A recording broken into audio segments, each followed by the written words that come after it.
Scheduled matters. I think our attorney is going to step up first. So thank you, Mayor. I will be filling in for your city manager that's not here today. He had a training he needed to went with the police chief. So I believe he announced that at the last meeting that he wasn't going to be able to make it, but we'll be able to cover. The item before you, council, are the interviews for the filling of your vacancy. If the council recalls, for the public, on November 6th, there was an election. Our mayor was elected, leaving a vacancy in the District 4 City Council member seats. Pursuant to the California Government Code, the city has 60 days from that date in order to decide whether to fill the vacancy by appointment or by calling a special election. In order to do it, the City Council has discussed this in past meetings and has chosen to go through an appointment process, setting forth an application period. There was a deadline for the applications. The city received 8 applications. Unfortunately, 1 applicant withdrew from the consideration process.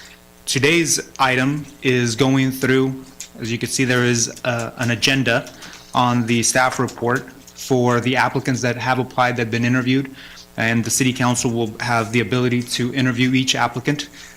But this is there, and we'll discuss at the end of the meeting, at the end of the interviews, I'm sorry, the council will discuss kind of the next steps. It's already been, as the staff report indicates, the idea would most likely to meet possibly this Friday in order for the City Council to discuss and actually make the appointment itself. But we could definitely have more of a discussion at that after the interviews if that's the will of the council. And Mayor, that's really kind of just a quick overview. Great, thank you. So for those that will be participating, you're going to be at the lectern. It's your opportunity to either sit, stand. It is a long process, so if you feel the need to sit, nobody's going to judge you, because we did that at our interviews. I only ask that you not take the microphone and start walking around the room. Try and keep a little bit intact. And then you will be timed on your beginning, and so use the time wisely, and I won't stop you mid-sentence, obviously, but at the same time, it'll keep us on task for the other people that are coming, and you don't have to use your whole 30 minutes. I was one who could answer a question within about 5 words, make a sentence, but whatever. Just do what makes you most comfortable and gets the point across. So we welcome everybody to the opportunity to join us and get some synergism here and get us moving forward. So with that, are we ready to open to the public? If anybody wanted to speak anything about this now, there won't be questions going back and forth. Those questions will be held in regard to a specific candidate at the next meeting on Friday, so that we don't have anybody getting attacked or anything of that nature. Not that that would happen. Anyhow, so, yes, ma'am. Yes.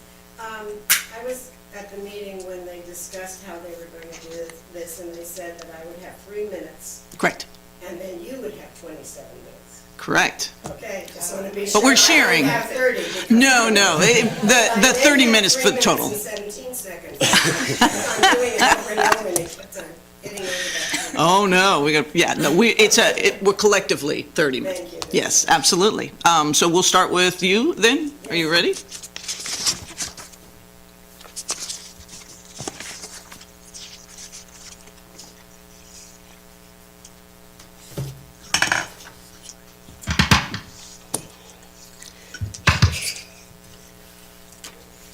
Good morning, Mayor Bublak, council members, city attorney, and city clerk. I'm Myrna Wax, applicant for the District 4 open council seat. First, I would like to tell you a little bit about myself. My husband and I moved here from Northridge, California in 2000, where we both had careers. He was vice president of Leslie Swimming Pool Supply, and I owned an interior design business and spent a great deal of time volunteering to help the homeless and battered women of Los Angeles. We decided it was time to retire and move here to help care for our grandsons, who were 2 and 4 at the time. Moving to the Central Valley was a huge change, but we loved the small town and being with the grandkids. Unfortunately, my husband became very ill and he passed away in 2009. Time moves on, and so do family situations. My son and grandsons moved away to the foothills, and I found myself alone with lots of time on my hands. Thank goodness for friends and the warm Central Valley community. I started a new career working with nonprofits, beginning with the Senior Law Project, where I discovered a large section of our population were taken advantage of and seriously underserved. I became their advocate, helping them with their problems with Social Security Administration, where I negotiated repayment plans for those who were overpaid in error by the administration.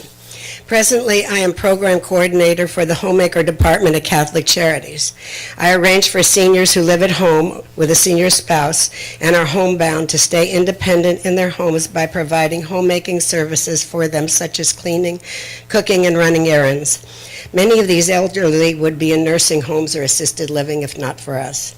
I am responsible for 100 seniors now, and we serve them and at least 100 on the waiting list. Some days I wear many hats: social worker, dispatcher, bookkeeper, and problem solver.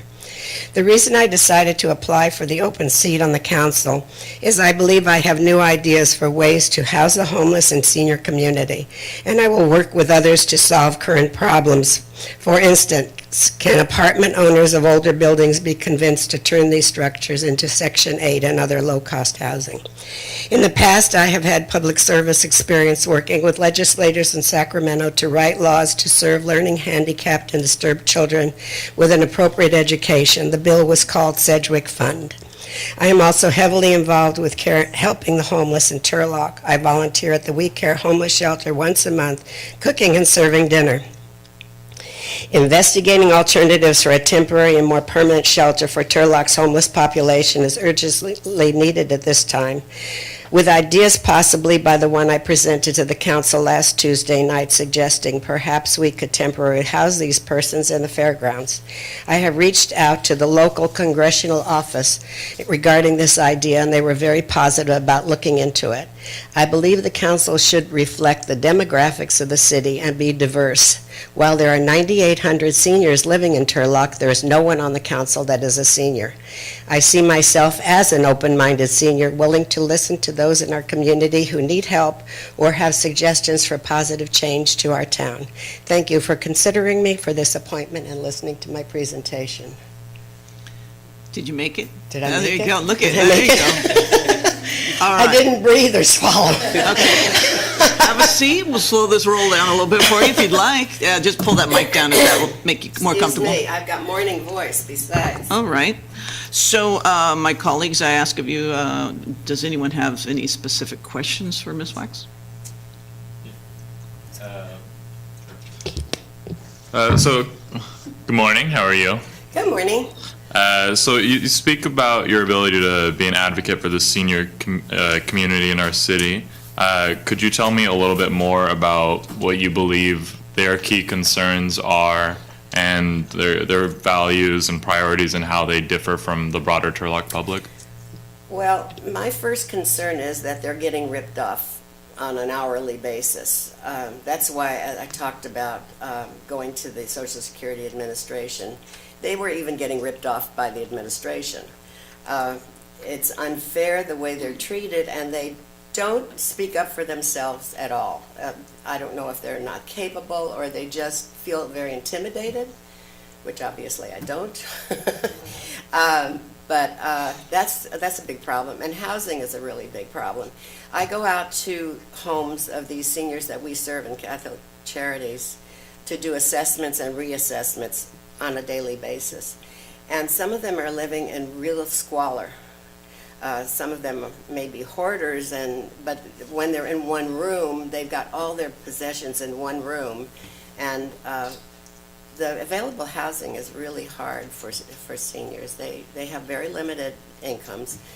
I would say the average gets $900 a month to live, and you know you're going to not pay much rent with $900. So that's a big issue for the seniors for me. So being ripped off and housing, those are two big things. We're going to do like a rotating thing? Did you have more questions to ask, Chris? Let's rotate just to get a vibe. Go ahead. Hi, good morning. this can kind of bleed into the few things you mentioned about the future of Turlock and things like that. If someone came to you with a proposal to build a new piece of public infrastructure in our community, road, bridges, buildings, community centers, et cetera, how would you evaluate whether that project is worth implementing? What are the things that you would look for? Well, I try to do a lot of research on everything that comes up as a question to me. I don't answer immediately. I like to look into it and see what particularly the benefits would be to the community and to the city financially. Those would be two big issues for me. Thank you. So as far as our budget, you're aware of how we're deficit spending. How would you assist in trying to realign us? Well, I've kind of turned it over and over and over in my mind. It's not really my expertise. It's something I would really have to do a lot of reading on. I'd like to bring more things to the city that would bring us revenue. I don't know exactly what those would be. I'd have to look into what would work for us, because somebody mentioned the other night the bridal city. We were the bridal city or something. I mean, if I was on the council at that point, I don't think I would be particularly in favor of that. But I think there are other things. This is still kind of a small, homey town. I mean, yesterday's event at the fairgrounds with the swap meet was just super, super well done, and even the parking was well done. I drove by there. So things on that order, I think.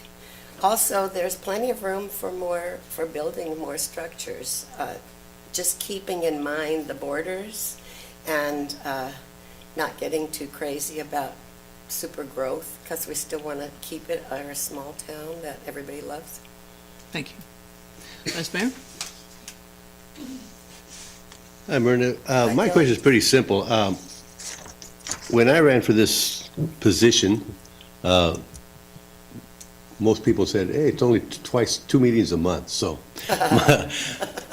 I learned much different, so my question is, are you aware of the time constraints involved with the job? Excuse me for Yep, no, go ahead, doing get this, comfortable. but I'm short, and this, okay, It's okay. I got it. I think the chair is up too high, If maybe. you want to sit Thank here, you. and I won't Excuse take me. this away from No, your that's time. okay. My apologies. Thank So you. That's you're okay, our get first, comfortable. So you are going to be a little Okay. bit more of our Okay. guinea pig to ensure comfort. So we can either place you here, or I can move a shorter chair. I here. think this might work. Okay, is that a little better? I shrunk 3 inches, and And that obviously I occurred feel in like I'm Northridge. getting up on a bar stool. Yeah, Thank you. You're so welcome.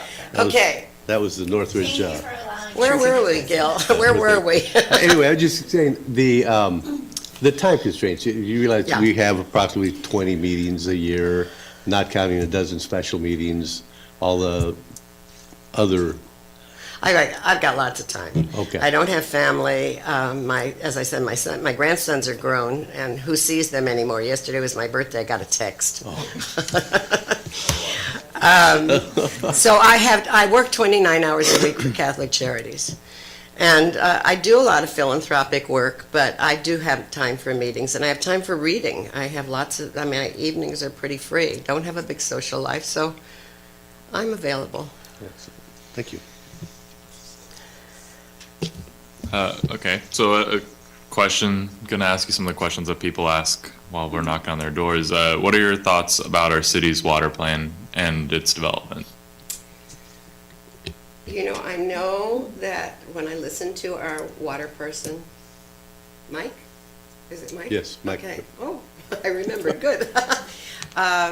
He said that we don't have to worry about the water, but when I got that letter from the water company about the fact that there is poison in the water, did not make me feel too terrific. I have not used any sink water since for eating purposes. And I know that a lot of other people are feeling the same way because they're talking to me about it. So I'm concerned about the quality of the water. When we moved here, it was one of the first cities I'd ever heard of that wasn't putting chlorine in their water because our water was so pure.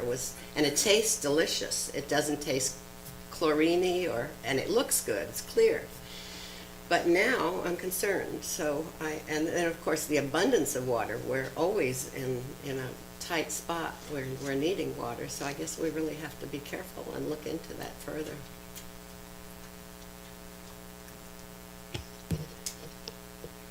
Currently, we see a lot of really educated graduates attend our local universities in the Central Valley, but ultimately, after graduation, they leave our city to go work in other areas of the state or even other areas of the country. What do you think local city leadership can do to help combat this problem that's often referred to as the infamous brain drain? We need jobs for them to have when they get out of school, good jobs, not McDonald's, fast food. We need, as we grow, hopefully we'll grow in a way that we will be able to offer jobs to the young people graduating from Stan State, because they're coming out and what's there to offer? I look at Indeed on the computer, and I don't see jobs for college kids much, so that's a concern. If you had another passion other than the homeless senior concept, and not necessarily do you have to have a far educated grasp of what it is, what would that be in regard to the whole city and issues? Well, I think what Nicole just talked about would be a big passion for me, is to make sure we can keep the young people here. Okay. They do take off once they graduate, but little by little I'm seeing more of them stay. Their families are here, their parents here, sometimes elderly, they don't want to leave them. So I think I would be encouraging the community to look into building that type of career for them here. Adrian? And yes, I was noticing that you do a lot of work with the seniors you mentioned, and some of the things that you work on are pretty, you work on a lot of different areas, which made me feel a little jealous, because I don't think I'm that busy, and I'm pretty busy. So, do you have any specific ideas? I mean, I know you talked about the fairgrounds and the homeless people, but do you have any specific ideas or projects in mind as far as helping the city look for more revenue? Actually, I don't at this time. I'm sorry. I've been pretty busy trying to get together what I needed just for this. So I've done research in various areas, done a lot of reading. But I'd have to think about that some more, talk to some people in the community that do have businesses and see what's lacking. I'm sure there are things that are lacking that we can encourage. I'm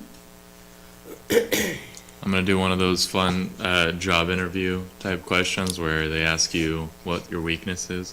So we all have a weakness up here, and I think those are the things that are targeted when you're campaigning. What would you say your weakness is, and how would you combat that? I've never really concentrated on what my weakness is. I've always tried to concentrate on making my strengths stronger. So I don't even know if I have an answer to that, Andrew. Maybe that's your weakness. Maybe that is. My weakness is I haven't looked for my weaknesses. You mentioned in your application a couple times during your opening statement about involving residents of the senior community specifically in decision-making and encouraging them to be involved in those. So how do you plan to involve residents in decision-making processes in our town? I honestly think if they saw a senior involved in the community, as in that seat right there, they might be encouraged to come to more council meetings and then see what they could possibly do to do some work for the city.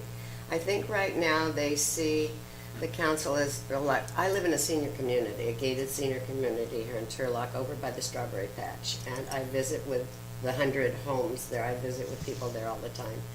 And they say, well, the council is all very young. They talk about things we don't understand. they've never gone to council meetings, I would encourage that strongly, to go to council meetings. I would go as far as putting flyers on everybody's house, reminding them when the meeting was. Because I think they need to do that. I think they need to not sit there and complain, but come and talk about it. Does that answer your question? Yeah. With the city facing its issues financially, do you know some of the recent votes that we've had, and would you identify one that would have made our finances better, worse, or any thought process on that? I kind of don't want to say right now. I think I need to hear more. I was guilty of not coming to meetings as well. I'm talking about all these people that don't come to meetings. I was one of them until recently. And so I need to hear more. The few meetings that I've been at, I have heard things that I might have voted differently on, but none of them have been budget. So I wouldn't know about budget right at this moment. Thank you. Okay, by the way, I'm a senior citizen, officially. Not even close. Ask those two. I went to school with them.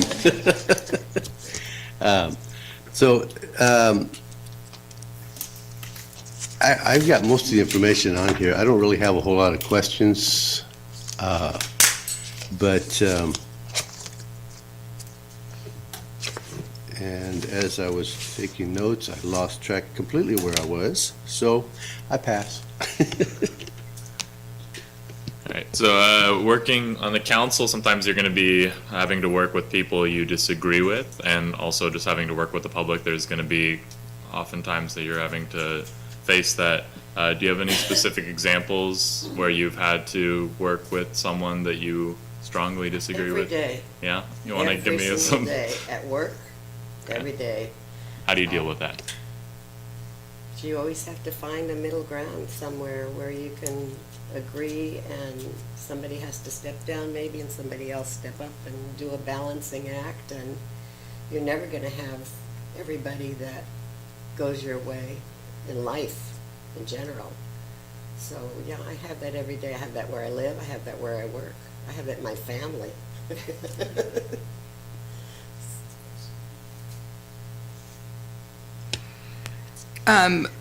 Without expecting you to be an absolute expert in our assessment districts and our road repair protocol, I just kind of want to gauge how you handle constituents who have legitimate concerns. Let's say, give an example of someone coming to you and saying that they want their road repaired, and the road is being repaired 200 feet away from that another neighborhood, and they're upset. They rather have theirs done. How do you handle that? And what would be your knee-jerk reaction to finding the correct information to convey back to them? Okay, so I want my road done too. I mean, not where I live specifically, because it's a private community and we pay to have it done. Coming over here, I hit more potholes coming down Broadway, and my car was doing this and that, and my tires have been changed much more often. So I understand what they're talking about, because it hits me as well. And I want to know more about that myself. I don't know about it now, but I do want to investigate that. A fix of just filling it and going away and filling another one and going away, there has to be a better plan as to fixing it so that, there was a gentleman here the other night who said he needs a way to come here from his house where he doesn't have to be almost in an accident because of the pothole. So I'm super concerned about that. Would be top of my list, really. Vice Mayor, anything? Still passing? Oh, did you pass? I did. Oh, okay. I was gonna say, You missed something. yeah. I guess what I was going to ask you earlier was actually considering the council meetings, but you had answered that in your comments. That's why I got lost. I said, well, that was my question. I crossed that off. So anyway, moving on. Do you have any specific ideas on safety and lighting for the city? Oh, do I have a Because, I mean, that keeps coming up, so. I have such a lighting issue. I went to a friend's house Saturday night, and I could not see that street corner because there was only lights on one side. It was on Berkeley, I think it was. And I don't know if it's I drive at night all the time. I drive back and forth into Modesto at night. I never have had a problem, on the freeway for sure. There are some dark spots, but it's never bothered me. I've had cataract surgery, my eyes are great. I can drive without glasses. But this was hard over there in that area to see two corners, over by Fulkerth and on Berkeley. So lighting is, I think it's a big issue for us. I know our budget is not good, I know that. But somehow we have to figure out maybe where we can cut corners so that we can do things for the safety of the public. And one of the safety issues is lighting, I think. It's my opinion. My last one. I know. So it's a nice, easy one for you to answer, hopefully. What are your values and what drives you? I don't slow down enough, I think, to think about. I just think it's important for us to take care of each other, for us to take care of people in need that can't take care of themselves. It's always been a big issue for me. That's in my job and in my life. So I guess my values are to be caring and to listen.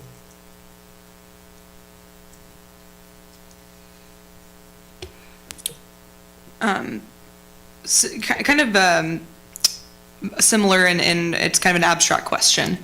The next 2 years is going to be full of policy decisions regarding finance, infrastructure, water, and a myriad of other subjects. And as a result of those policy decisions, we will see some long-term effects. We are currently seeing some long-term effects of decisions that past councils have made that we're dealing with now. Some great, some good. So my question is, with that background, where do you want to see our city in the next 10 to 15 years based on the policy decisions we make in the next 2? I don't know if I have enough time to think about that. I have 7 minutes and 10 seconds left. Take all the time. I think safety is a really big issue. I'm in favor of keeping the police force built up. My son is a retired Turlock policeman, and we talk about this all the time. Excuse me. So I think safety is kind of right up there in the top for the next 10 years. I think growth has to be careful, not to respect the urban boundaries and not to get crazy with too many house tracks lately. The one over there on Countryside looks like it's enormous. I don't know where all the people are going to come to buy those houses, so maybe housing growth has to be carefully checked. But growth for fiscal issues is really important, so that we have enough money to make the budget good and to run the city. So that's where I see. In regard to our building and engineering department, are you familiar with any of the big issues facing us right now? If so, what are they? I didn't hear that one. So the building engineering department, are you familiar with any of the main issues that we're No, facing right now? I'm Okay. not. Okay, thank I'd you. like to hear about it, I don't want to tell. though. Yeah. Negative. You have anything? No, I'm good. Nicole, you good? Thank you. Okay, so you do have 5 minutes and 30 seconds. Is there something that we missed that you just want to reiterate?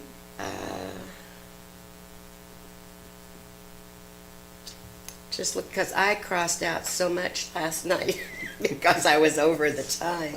So you might be puzzled about why I've worked in so many areas in the last few years if you look at my resume.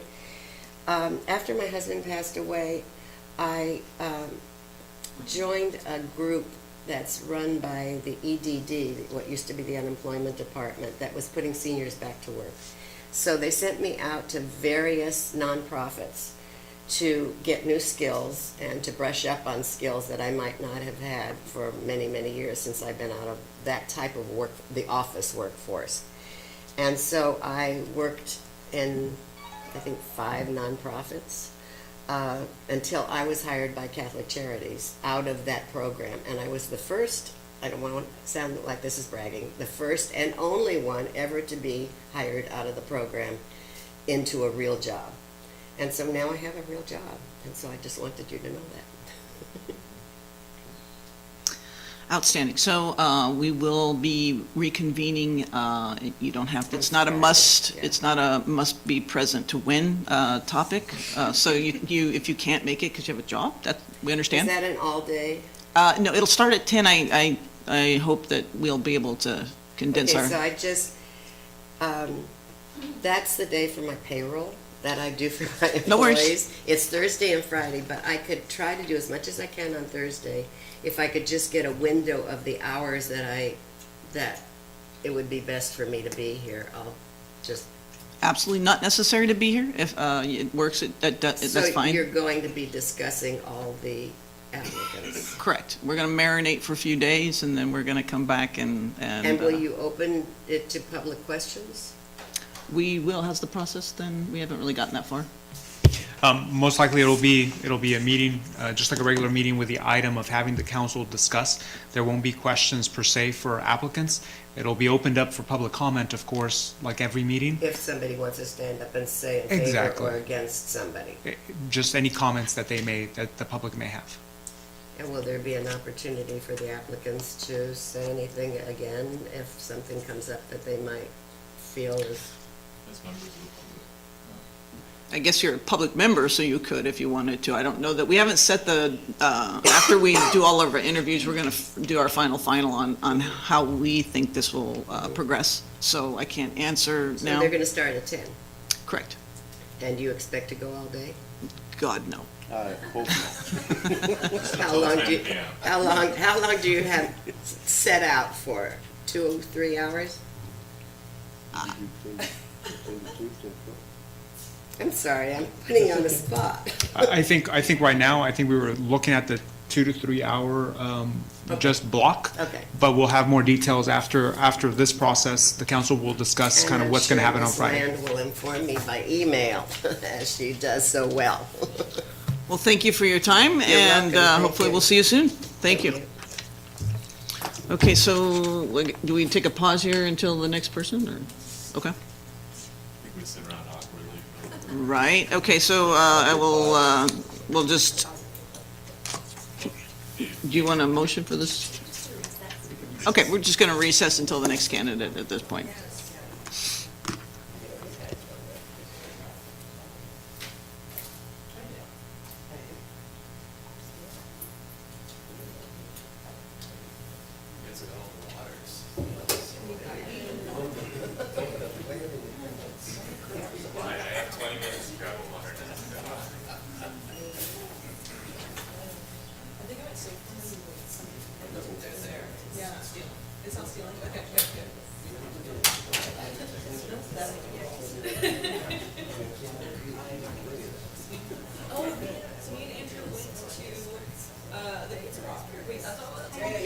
Yeah, we went to it in the.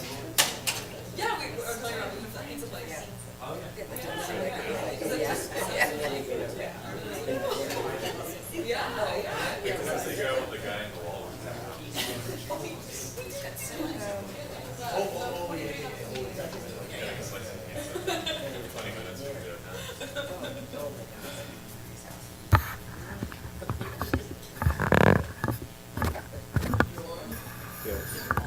Of course.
Should just have them lined up. We'll be ready for it the next time. I was thinking that maybe we should have done a panel after our meeting. I thought about it. Yeah. That's what I hear.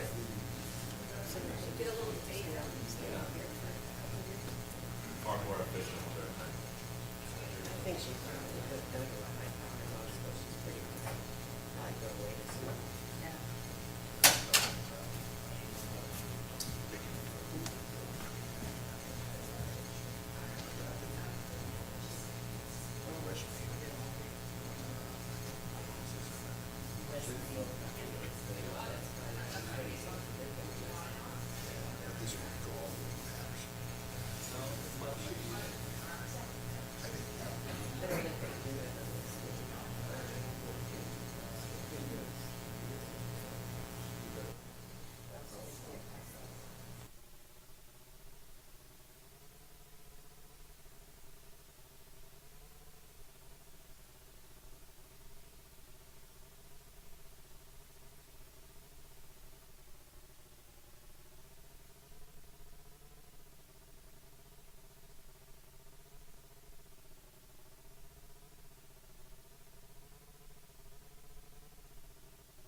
I don't know.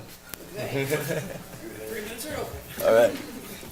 Well, good morning, Mayor and city members.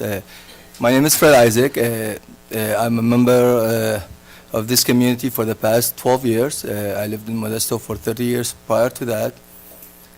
I'm a businessman and worked with multiple service and nonprofit organizations, and worked through the ranks and been in leadership positions in several organizations. And I think it's time for me to where I could contribute some to the city that I live in, which I think has a lot of needs to become a better city than it is now, although it's a great city to live in. And other than that is I have a long life of experiences that I could use to implement within the city council. I work with people, I'm a team worker, I'm also a very patient person, and I work very well under pressure. And because of that, I think I could be of help. Thank you. Thank you. All right. Councilor? Good morning. How are Good morning. you? So could you start off by just telling me a little bit more about your business, how it got started, and what the last 30 years is that? More than that, 37. Yeah, what that's been like. Well, I came to the United States in 1977, went to MJC, and in 1980, actually, I started my business in my garage at the age of 18, 19, so. In 81, I actually graduated, and before I even went through the ceremony, I started officially my business. And it started a small shop in town, and worked hard and grew from there, and we're still in business, and we're doing good. Councilor Morrison? One of the biggest challenges that this council is going to be facing in the next 2 years is our financial situation and building a better financial foundation. What are some steps, 1 to 3, that you would want to take or you would encourage our city to take to ensure that? Well, once I get in, I mean, if I'm part of this council, then there are more details available, I'm assuming. During my work as a businessman, I've done a lot of estimating, management, financials, and all that. So I know how to budget. I know how to work within the means of the city, perhaps, and maybe even see where money are being spent not so wisely, and maybe put it in use in better places. So just to capitalize on her conversation, in your things, you state that there's several issues, but specifically you said balancing the budget and cutting wasteful spending. Off the top of your head, are there a couple things that you are considering that are wasteful? Well, not in particular, like I said, until we get into this, but I'm pretty sure there are places where corners could be cut or money could be put to use in a better place. And depending on the current budget and what it could be done, there are ways. I'm sure if there is a will, there's a way, and it should be done accordingly. Okay. Mr. Isaac, yes, I'm pretty much going to ask everyone the same question. It's regarding the time constraints of the job. You're aware that we have probably 20-some meetings, regular meetings, plus another dozen special meetings, all the other meetings that we attend, events we have to attend. Are you able to deal with, schedule the time? Right now, and that's why I think this is the right time for me. In the past years, I've been working so hard and contributed so much to my business, to where now I have more flexibility, and that allows me to manage the time with the city. Yes. Do you want to give me some of your thoughts on the homeless situation? it's not so great. And again, I mean, it's not just here, but it is a bad situation for every city. I take it, and now that I drive to Modesto to work, I see them under the freeways and everywhere. So, and eventually those migrates here. So we really need to see where funds could be probably available to tackle that task. And a lot of it probably even within the police department and the safety of the city, some work should be done with that respect. But in details, I need to see where in my opinion, if there are any buildings or places where are available within the city that could be donated or contributed or even used by the city to probably create some shelters that can help those people be moved from the streets into those shelters.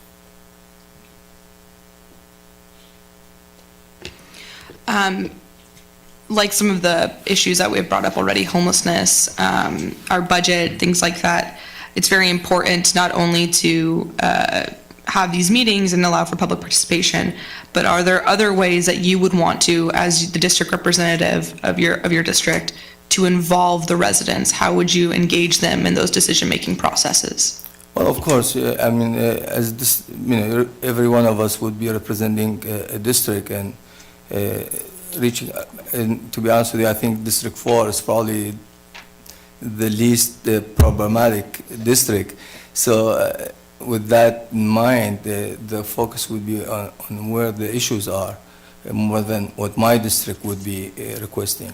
But however, I think reaching out to service organizations and community service organizations that can help the city in developing mechanisms to help that situation. And I think I'm qualified to even work on that task. So in however many years you want to go back, as long as you've lived here, are there any specific votes that you were very much against or very much for? And if so, which ones and why? Within the city of Turlock? Correct. Well, to be on the honest side, I haven't been involved with the city issues as much as I should have been. And simply a lot of it is time constrained because I work in Modesto and I usually end up going home late, and so I haven't really been looking at those issues. So I would say there isn't anything specific, but once I'm selected, I could really tackle and look into those issues and work with the rest of you guys to make things happen. Okay. Okay, Mr. Isaac, kind of a two-part here. I guess just basically, the question I had is, why do you want to sit up here with us? Why do you want this job? We have fun, but why do you want to do this? I mean, it's not why. I mean, as a citizen, I think right now it's a duty of everyone and of every person that applied for this position. It's more of a duty than a job to me, and it's more of contributing than a job. So if there's something I could do to betterment the life of the city that I'm living in, and if I have the time and the means, I would be part of it. I would like to be part of it, and if you guys allow me to do so. So that's the only reason that I'm here, would be only and strictly for the betterment of the city and the benefits of the community. And the second part of the question was, what caused you to step up now? You say you work in Modesto, so you haven't had time to come to the council meetings. And where do you get your information, more or less, and why do you say, okay, it's time for me to step up? Well, I am involved in the community, and mainly within the Assyrian community as much, and through my Rotary involvements through the rest of the community. And I see things, and I am informed somewhat to what's going on. So it's not like I have no idea what's going on. But yes, I am involved, and I know what's going on, and I know what's happening in all aspects of the city, but maybe not in details, but I have an idea of what's going on. So sorry, on your application, I see a lot of ties to Modesto. We've got the Modesto, was it the Rotary Club and a bunch of different organizations. Are you still actively involved in those? And do you feel a stronger relationship to the city of Modesto than to the city of Turlock currently?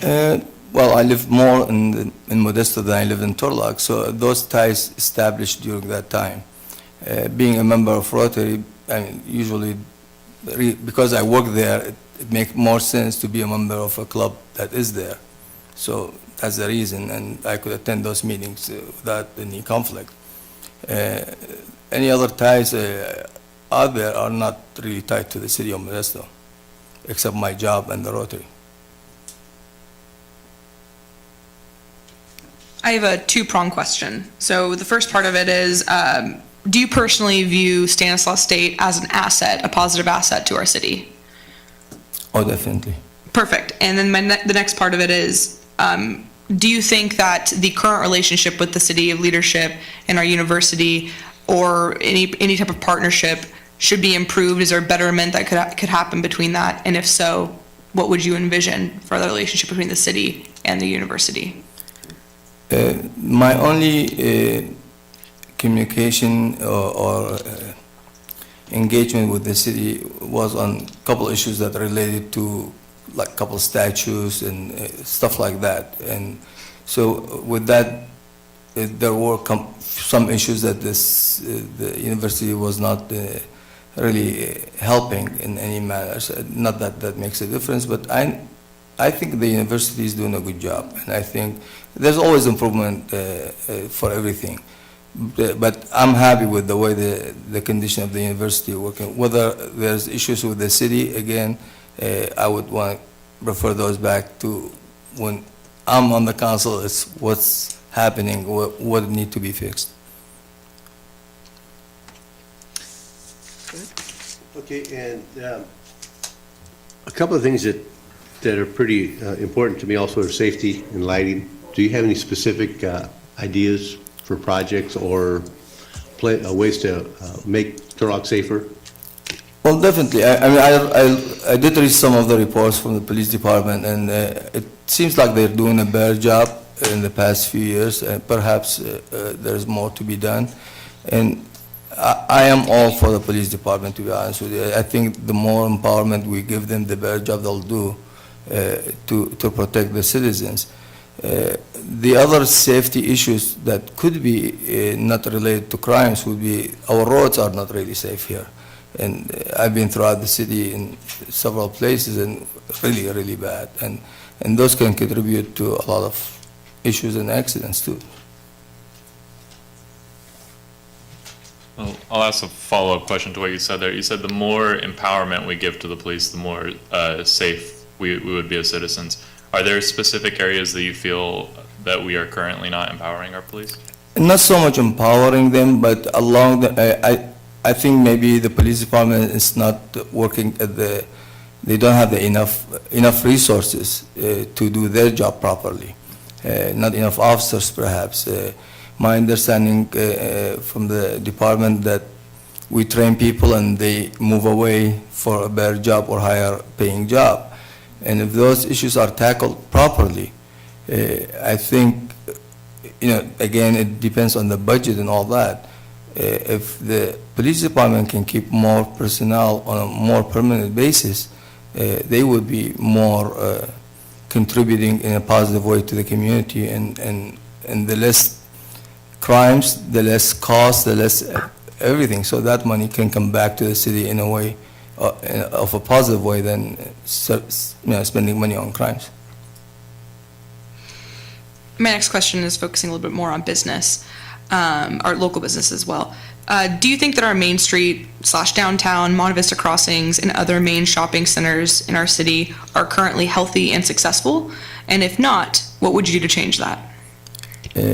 I personally think it's the greatest thing happened to the city, the Monte Vista and Countryside shopping center. I hear, being in Modesto, a lot of people do come here to visit, go to restaurants and buy in Turlock just because of that shopping center. The more of that we build, there are more spaces. I hope we could bring more people in. It will even bring more revenues and more, make Turlock a better place for people. As a group of people working together, what is it that you bring that will make us synergistic with you as the fifth person? I mentioned earlier, I work with people. Not my way is the right way. So I always work with that frame of work that I listen, I contribute, and I hope others would listen to what I have to say, and together we could make things happen. I don't think anybody in the council alone can create anything. The closer everybody works together in the frame of mind, I believe we could accomplish a whole lot more. Yes, I just wanted to back up a little bit. Are you focused on one particular department? You realize that city, there's several departments, and they all have their issues. Most of our staffs are undermanned, understaffed, and they all do the best they can. So I guess my question is, you understand that there's several departments, and we can't just focus on one particular department, right? Sure. Well, definitely, yeah, and that's why we have a budget, I assume, and it's spread out.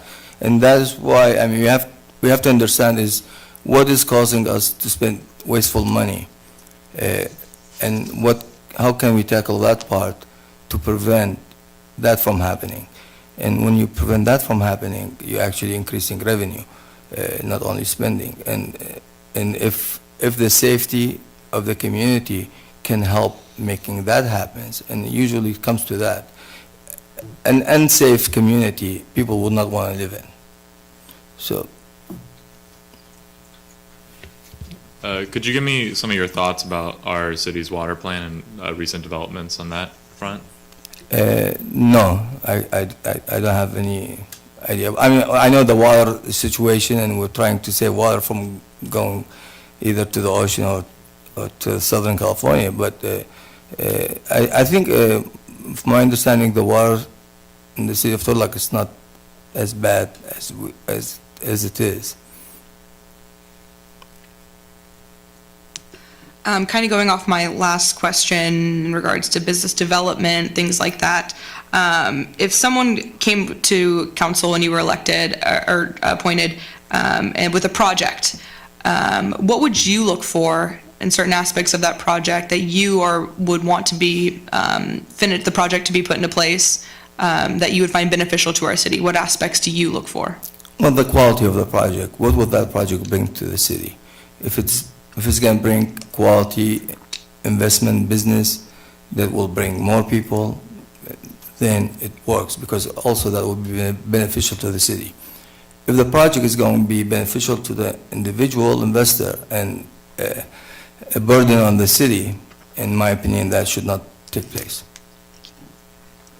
With all the negative issues that we are going to face, where is your passion? What are you most wanting to dive into and assist with? Anywhere I could be of help, that the time allows it, I will be there. But in terms of specific, like right now, if I'm there and tell me you got this much money, what you could do with it, I would fix the streets, the roads. That's my a lot of issues there. But as far as safety, which I come back to the police department, which I think it's another place where it should be brought up. Thank you. One last question, different subject. Having so much experience in Modesto, I'm sure you're more familiar with the transportation system in that city, a little bit larger than ours. So my question is, how do you feel about the transportation options currently in Turlock available to our city and residents? And do you think we have enough options? And if not, what would you do to increase those? My understanding, transportation system is a burden on the city.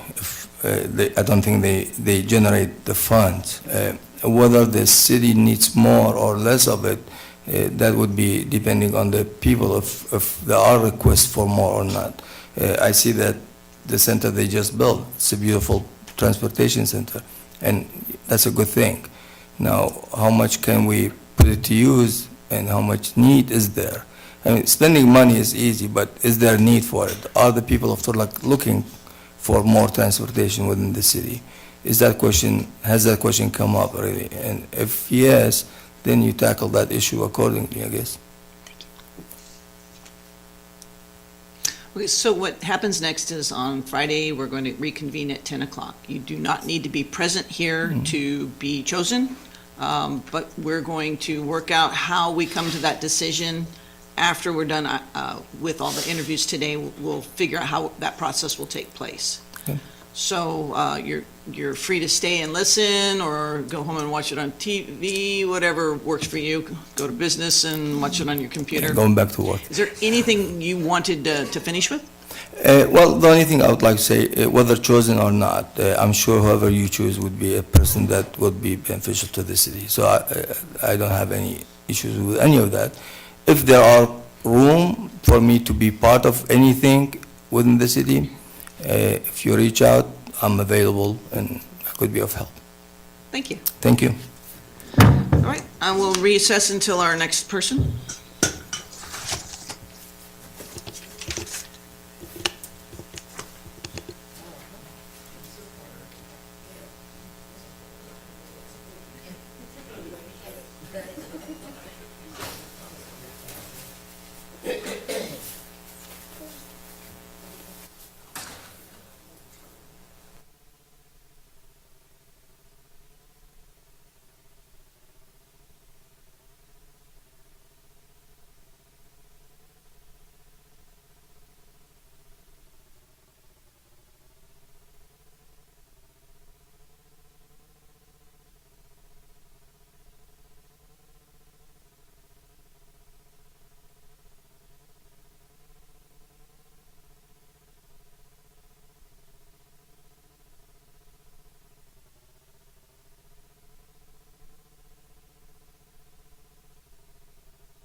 this, and then we'll go through a dialogue of each of us, asking some questions and seeing where your thoughts are. Great, thank you very much. Mayor Bublak, City Council members, people of Turlock, thank you for this opportunity to stand before you and interview for the open council position. Turlock is an amazing city, and it's an honor to be considered for the open council position. When I applied for this position, I had to ask myself, excuse me, a very fundamental question. Why do I want to do this? The answer is simple: to serve the people of Stanislaus County. In this day and age of partisan politics, it's important and necessary to remember we are here to serve. I believe dissent, opposing opinions, challenging the status quo are necessary and create a healthy democracy. But we must remember, from dissent, we need to create consensus. The decisions we make have real impact on the lives, excuse me, of the people in our community. So a little bit about myself. My name is Samuel Sharp. I've lived in Turlock since 2001. I'm a veteran. I am currently a supervising probation officer with the Stanislaus County. Come the 3rd of this month, I will be a division director in Stanislaus County's probation department. I'm sure we'll have more opportunity to discuss some of my work history, but in my current assignment, I manage the multi-agency collaborative called CARE, the Community Assessment Response and Engagement Team, representing a small area of Modesto and a specific area, or specific community of homeless individuals. Very challenging, very unique, constant changes every day. In addition to that, I sit on the retirement board for Stan Sarah. So I'm responsible for making fiduciary decisions that affect thousands of individuals that have been employed by Stanislaus County and the other agencies or districts that we represent. So for opening remarks, I'd like to stop there and defer the remainder of my time to answering your questions. Morning. Good morning. How are you? Doing well, thank you. Yeah. You wanna stand or sit? I'll stand for. I'll stand, Okay. thank you. Until you get tired, that's a thing we're noting in here. So yeah, you've been working on this Modesto Care Unit since 2016. Is that correct? Oh, no. It officially started July 1st Okay. of this year. The planning, which I was part of, started March of 2018. The approval by the City Council and the Board of Supervisors made it available July 1st, 2018. We became operational August 4th of 2018. Okay. Do you want to tell me a little bit about how much, what's changed from your perspective from the beginning of that campaign to present, and what you've seen with the homeless population? Well, to start with, the services provided to the homeless have operated in silos. Agencies did what they were supposed to do, and the communication between agencies sometimes was not as great as it could be.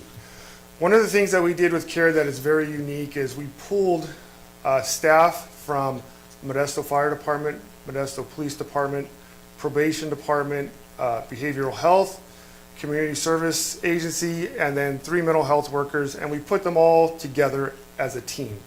And that's how we operate, with myself as the manager over the day-to-day operations. From what we could see, that model didn't exist anywhere. So the ability to communicate across agencies, across disciplines, occurs every day with our team. We have focused on Modesto's top 143 individuals who are causing the most problems, mental health problems, criminal justice problems, physical health problems, calls for service, say from the ambulance and fire, and we are trying to find solutions to getting them to a better place. I think what's changed for us is the leadership of Stanislaus County and the city of Modesto looked at what was being done and decided it wasn't working. So they came up with a new solution. And we are tasked with making it happen. Every person is unique. Every individual is coming with their own set of trauma, and we are trying to find solutions for these individuals. To kind of piggyback on that last question, and with your experience with CARE and being familiar with the homeless population in Turlock, and in your expertise, what do you think? What steps would you see that should be taken into place to kind of tackle our homelessness issues in Turlock? So every city is unique. One of the things that I do is I subscribe to information subscribe to information regarding homeless throughout the United States. And what will work for Turlock, we're not sure. I'm not sure yet because it's a matter of what haven't we tried or what we have tried. So I'll give you an example. In Seattle right now, they're utilizing the jails to house homeless, and it's a no-barrier shelter. So you can come in under the intoxicated, under the influence. The idea is to get people off the street versus living on the street in the rain, in the elements. In Mariposa County, they've set up tents to allow the homeless to come into. They have tents where they can sleep at night, and they have facilities to provide showers, basic needs to keep them clean, hygienic needs. In Modesto, obviously, we have Bear Brook Park, where we have almost a quarter of Stanislaus County's homeless population in one spot. And when you go through and you see what other cities and other counties are doing, they're all ideas. Some of them may work for Turlock, some of them may not work for Turlock. What will the community support? Will they support giving a park where the homeless can stay? Will they support tiny houses? Will they support using an open vacant warehouse to put people in? It's without the support of the community, it doesn't matter what we bring here. And I think that's really fundamental. And that's one of the reasons why the CARE is up and running, is the community was demanding a response, and the Board of Supervisors and the City Council decided to do something different. So I wish I had a straightforward answer as to what we can do. I think that when you take this approach, you have to look at everything that's available, and you may have to modify it. What was good for Seattle may not be good for Turlock. Thank you. So you must be aware of our financial status for this as a city? Yes. And if so, what exactly do you see taking place to get back to being in the positive? Well, as I mentioned before, we're here to serve the community and make the decisions, best informed decisions. When it comes to money, people want to know that we are spending it effectively and efficiently and ethically. And sometimes, if you have $10 and you have $11 worth of bills, you have to figure out something. That could be renegotiating loans. It may be putting projects on hold.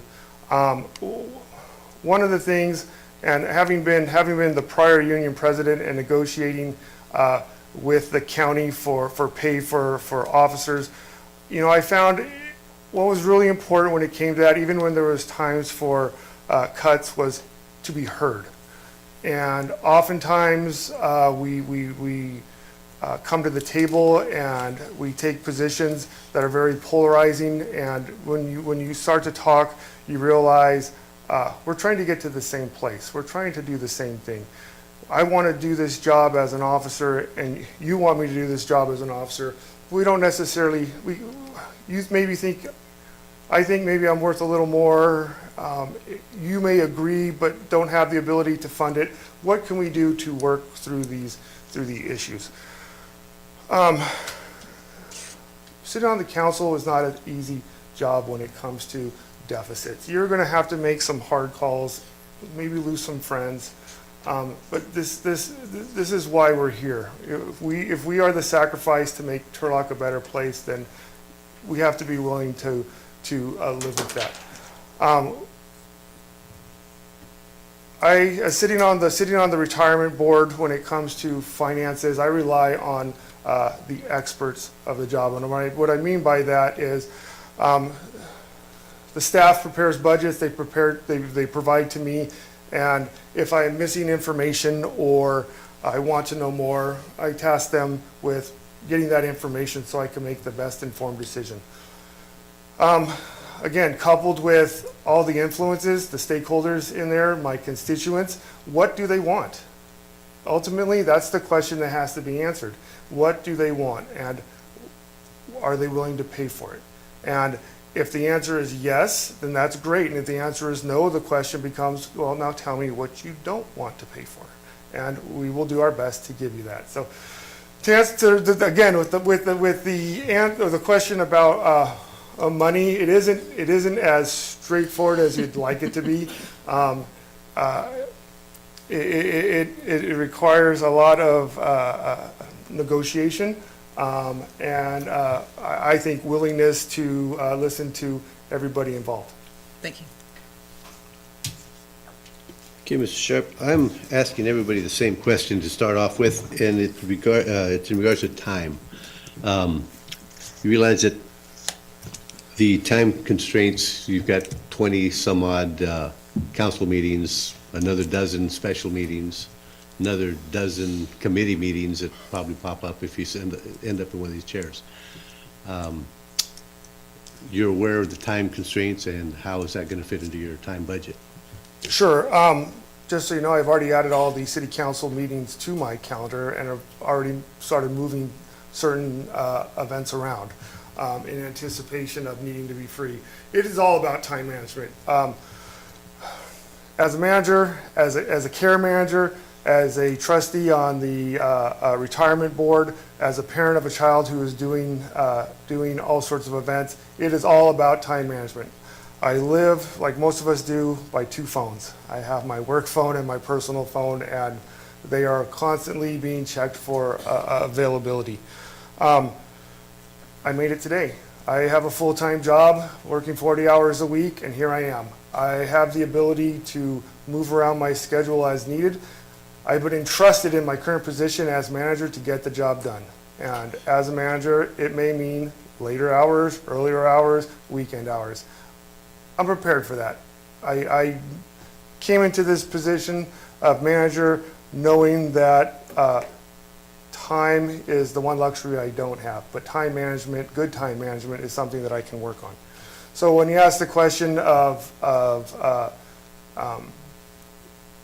how am I going to manage it, as you were talking about when you're going to be available for this, I was just scrolling through the calendars, already looking to what appointments I needed to reschedule to make this happen. So I don't see it as being an issue in terms of the required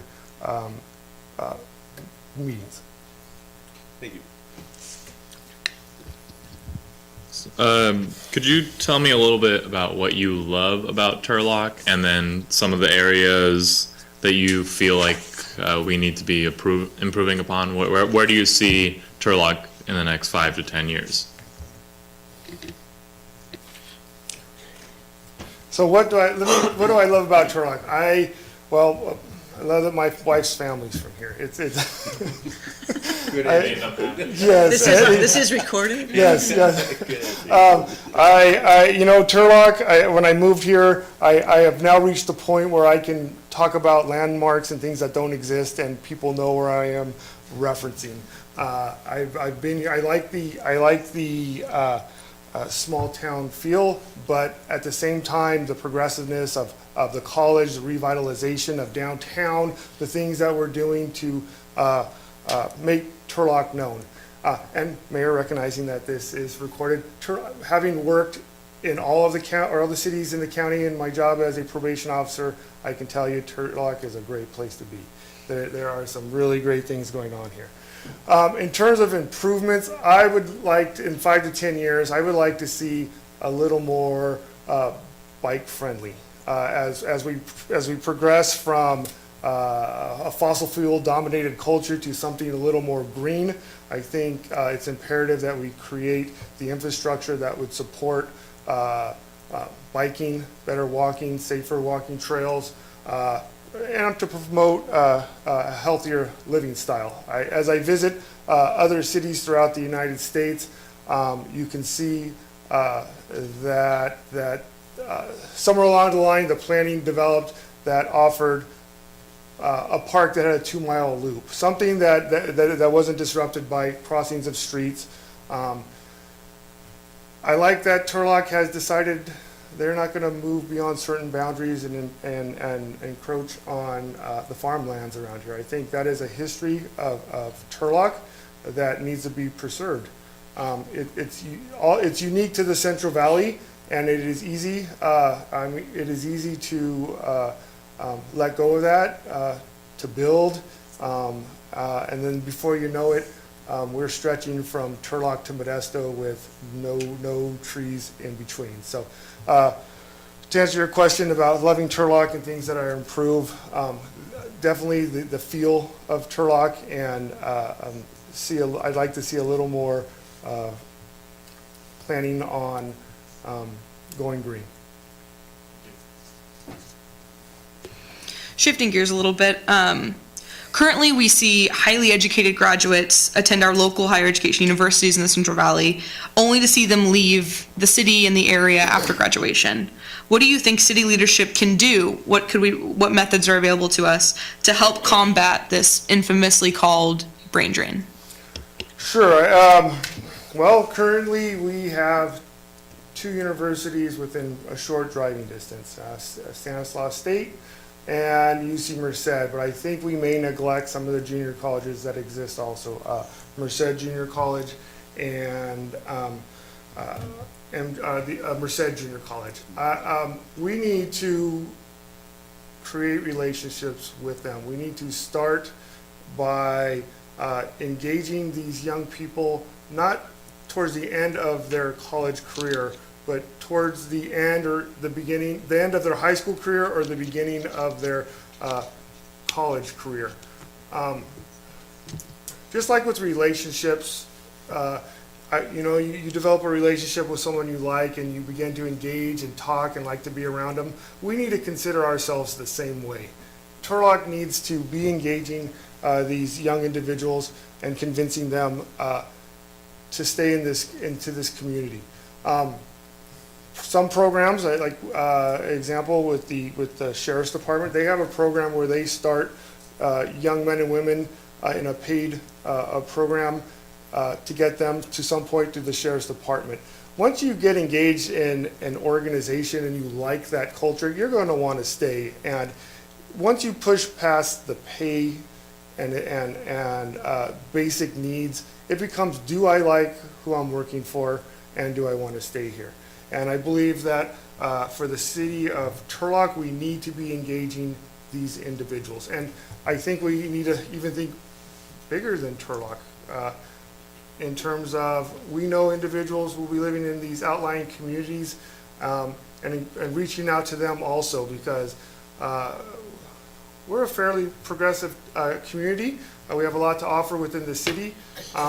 And we're losing people. Imagine being in some of the smaller communities where you don't have all these things. So I think the opportunity to conduct outreach and develop these relationships is essential for us keeping the people in Turlock.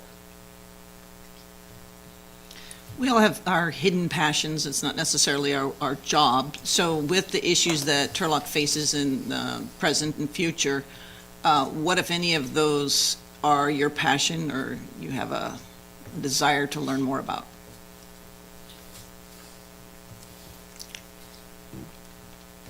Well, I really like the idea of civil planning. When I'm driving around town and I am in red lights or at stop signs or other things going on, I often, and this is sort of my logical perspective to some of the things going on. If we move this, what impact would it have on this? And it's something I would like to know a little bit more about when I'm off on my own time. Additionally, I again, mentioning going back to being green, one of the passions I have is creating a greener city. And what I mean by that is, can we plant more trees somewhere? How can we reduce some of our carbon footprint in the community, whether that's, reducing or eliminating some of the vehicles that rely on gas and going with something electric.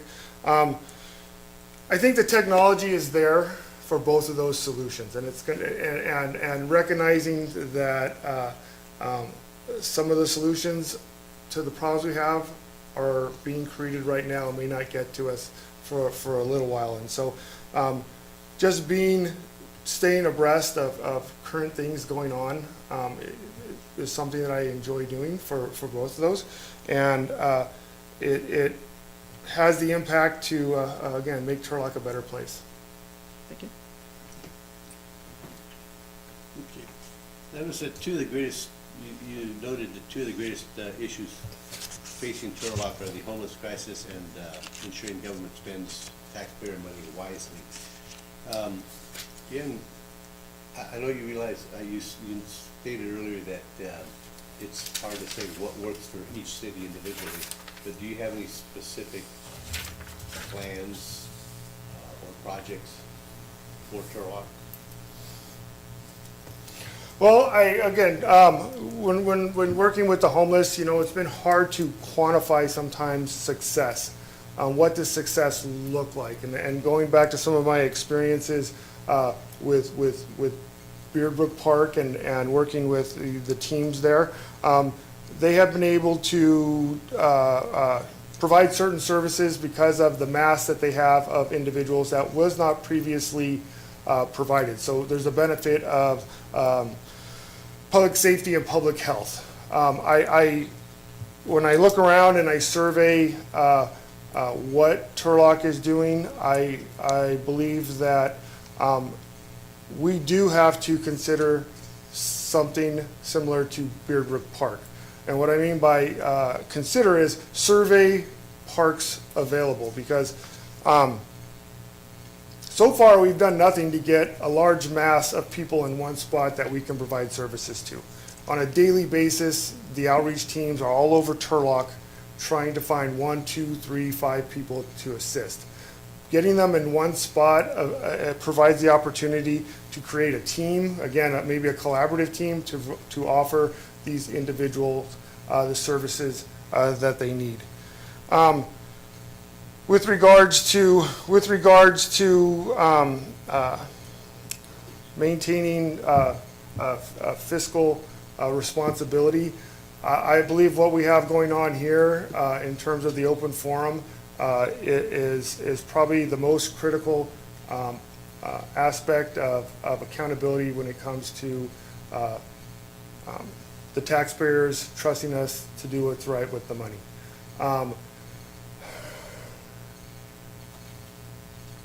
And when going back to spending the money, if you have $10 and you have an $11 bill, you've got to figure out what to do with it. There's got to be something that we need to figure out. And again, with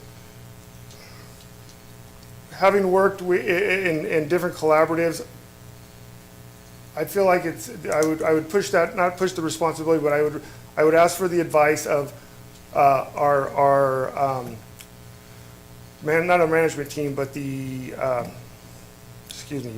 city employees, the managers of it, to come up with a plan, because ultimately they come with the plan, we have to approve the plan, and the back and forth, that's what I'm relying on for them to do.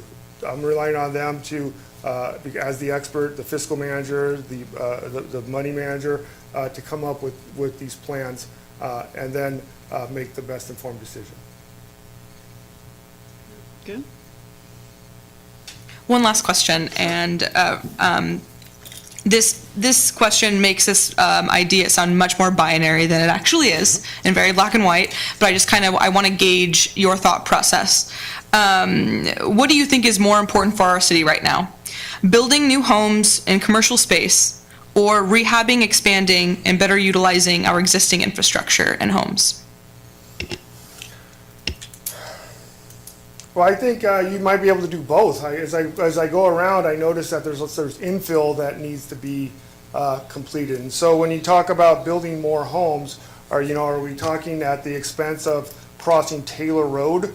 Are we talking at the expense of crossing 99? So you're absolutely correct. It isn't a black and white answer because there's so much more we need to consider.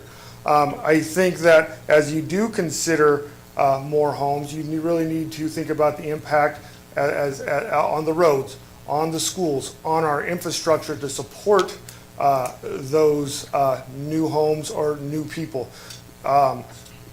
Is it in the right area? And what I mean by that is it perhaps we are too close to an industrial area where 6 months from now or a year from now, we're going to be getting complaints of odors, smells, different things that could impact noise.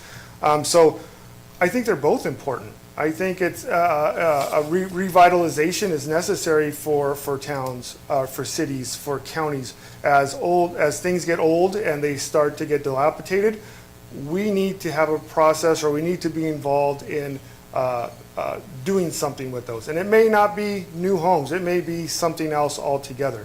Perhaps it becomes revitalized as a center for youth. It all depends on the need of the area. So to say, to choose new homes or revitalization, you're absolutely correct. It isn't one or the other. I look at it as being both. I just want to touch on, you mentioned earlier, working with staff, and I just want to say, Turlock is a city council, city manager community. So we work closely with the city manager, and essentially, we put him in place to run the city. And how would you be able to, are you able to work with that idea? Just, that he's in charge of running the city and we just make the decisions that come back to us? Sure. So in my role right now, sitting on this Stan Sarah, the retirement board, we have a chief executive officer. And that's the exact relationship that we have. He is responsible for the day-to-day operations of Stan Sarah. He presents things for us, agenda items for discussion and action. When we have further follow-up, we funnel everything through him. Obviously, board members have questions, and you don't want to burden the other staff with your questions. What I mean by that is the question you ask may require additional work, and you don't realize it. So the relationship that we have is it goes through the chief executive officer to ensure that we are not creating additional work or even work outside the scope of their duties.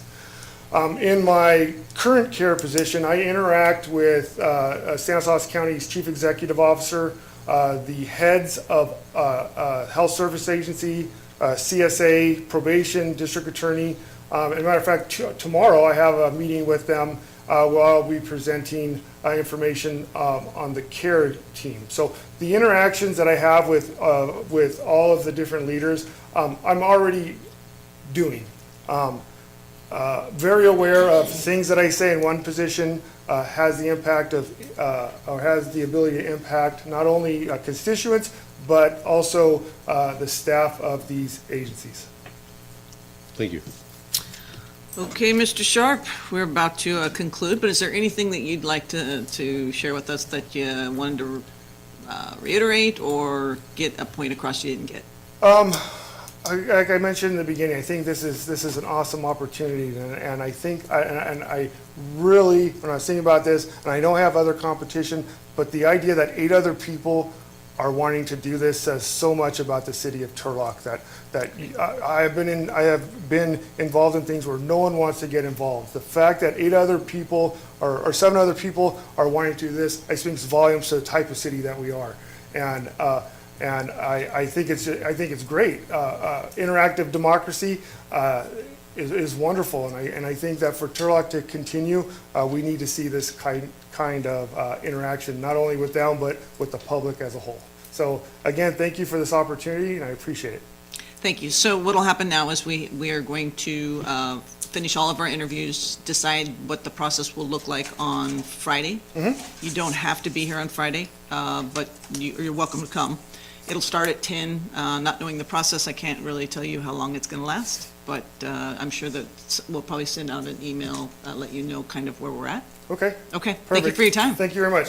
We'll convene for recess until next person.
Okay, we're going to reconvene again. And now it is Mr. Rabatelier's time.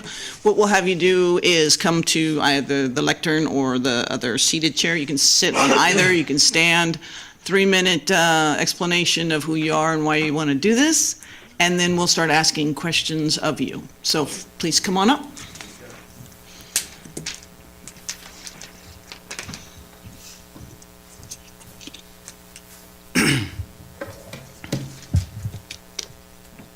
A little too short? No, it keeps sagging down, that's the thing. Maybe you should sit. I'll hold it, it's all right. And if you push it up a little further, it will then. Let me see. Overcorrect. Is that a little better? Is that too high now? Oh, no, that's perfect. Good morning Good morning. to you all honorable council members. So, my name is Donald Rabatelier. I graduated from high school here at Turlock High School, got my first degree here at Stan State. I've lived in this district since most of that district was constructed, District 4. They started really doing a lot of the major work there in the early 2000s, so I've been there since then. Turlock City Council is a volunteer position, and this position's goal is to represent my district and citizens of Turlock and make decisions based on that. As far as what I'll be doing, I expect city staff to do their full-time paid jobs that they were hired for and presenting all the pertinent info and expert suggestions, concerns, and then proposals. I will utilize the vast amount of concerned citizens' input from public discussions and comments, some of whom will bring personal outside expertise. And then I will also personally look to utilize all resources available, including advice from experts and skilled people in areas of discussion, public and private. My role as representative of the council for this area of the city, that being District 4, is not to be an expert in any or all of the areas of running government, developing society, community, city, or micromanaging staff or dictating decisions. That's not my job. That's a misunderstanding of what some people think the scope of this position is. I will, however, represent the people of my district and all of Turlock, the businesses of Turlock, and the biggest assets that I bring and that which I see are lacking are communication, followed by budget and actual successful business experience. And unfortunately, those were issues that became intertwined recently in a negative way. Regarding communication, our local elected officials have fallen short on this, and for sure, the city of Turlock government has not communicated with and informed the public with transparency for the last 5 to 10 years. My hope is that this new council can, and I believe will, change that. We saw in this recent election somehow even a number for our city's reserves was not known. Those of us following the issues for years knew, but we had politicians stating that totals were several of millions of dollars off, and the news somehow couldn't get the number correct. Not even close. We will not have that any longer. I've spoken with a lot of my constituents, and we want something that's going to be transparent going forward. I've lived in this town. A lot of people are leaving California. There were reports that came out last year, official numbers in 2018, that show 2017 was the first year where California had a loss of individuals, of citizens, of residents in the state of California. A net loss. More people left California than entered it, and that's because there's a lot of things being done wrong both at a state, county, and city level. I'm digging my heels in. I got married here. I have a family here. My parents are here. My friends are here. I will stay, and my goal is, if I'm going to be living in this city, to make sure that it goes forward in a productive way. And that's why I am putting my name in the hat to be a member of this council. Thank you. We still like good morning? Is that where we are? Yeah. Okay. Good morning. How are you? Thank you. So I like to believe that there's an importance in the words that we say. As a public figure and someone that's trying to get into this role, the words we say have an impact on the community that we represent. So I'm trying to be as thoughtful as I can about the things that I'm saying. Can you give me a little bit of insight into your thought process when you're making public statements, whether it's here or on social media? The way that I look at things is my shortcoming, just like any other human being, is that I'm a human being. So we all make mistakes, and we all sometimes make statements that might come off inflammatory. My intent with those statements is not to inflame somebody or to hurt people's feelings. But one thing that I will not stand for is people talking, grandstanding, and making just blanket statements. So if I make a comment in public, my main goal is to basically challenge the status quo and challenge blanket statements. And if sometimes I need to make statements that are a little bit out of the usual, then I will do that, because I need to get people to think critically about what it is that's going on. We've heard the finest words, the finest speech come out of our politicians and our public servants' talks that they've had with the public. But they sound good, but they don't get people to think critically. And that's what my goal is. That's my thought process. The reason why I think that way is because I've worked in industries where words don't mean anything. Or they mean a little bit, but the main thing that is looked at is actions. So I work as an engineer for a company called Lockheed Martin, and our customers include the Department of Defense, NASA, and other agencies within the U.S. government. We cannot afford to fail in any of those missions. So words, they are important, but they come in second to actions.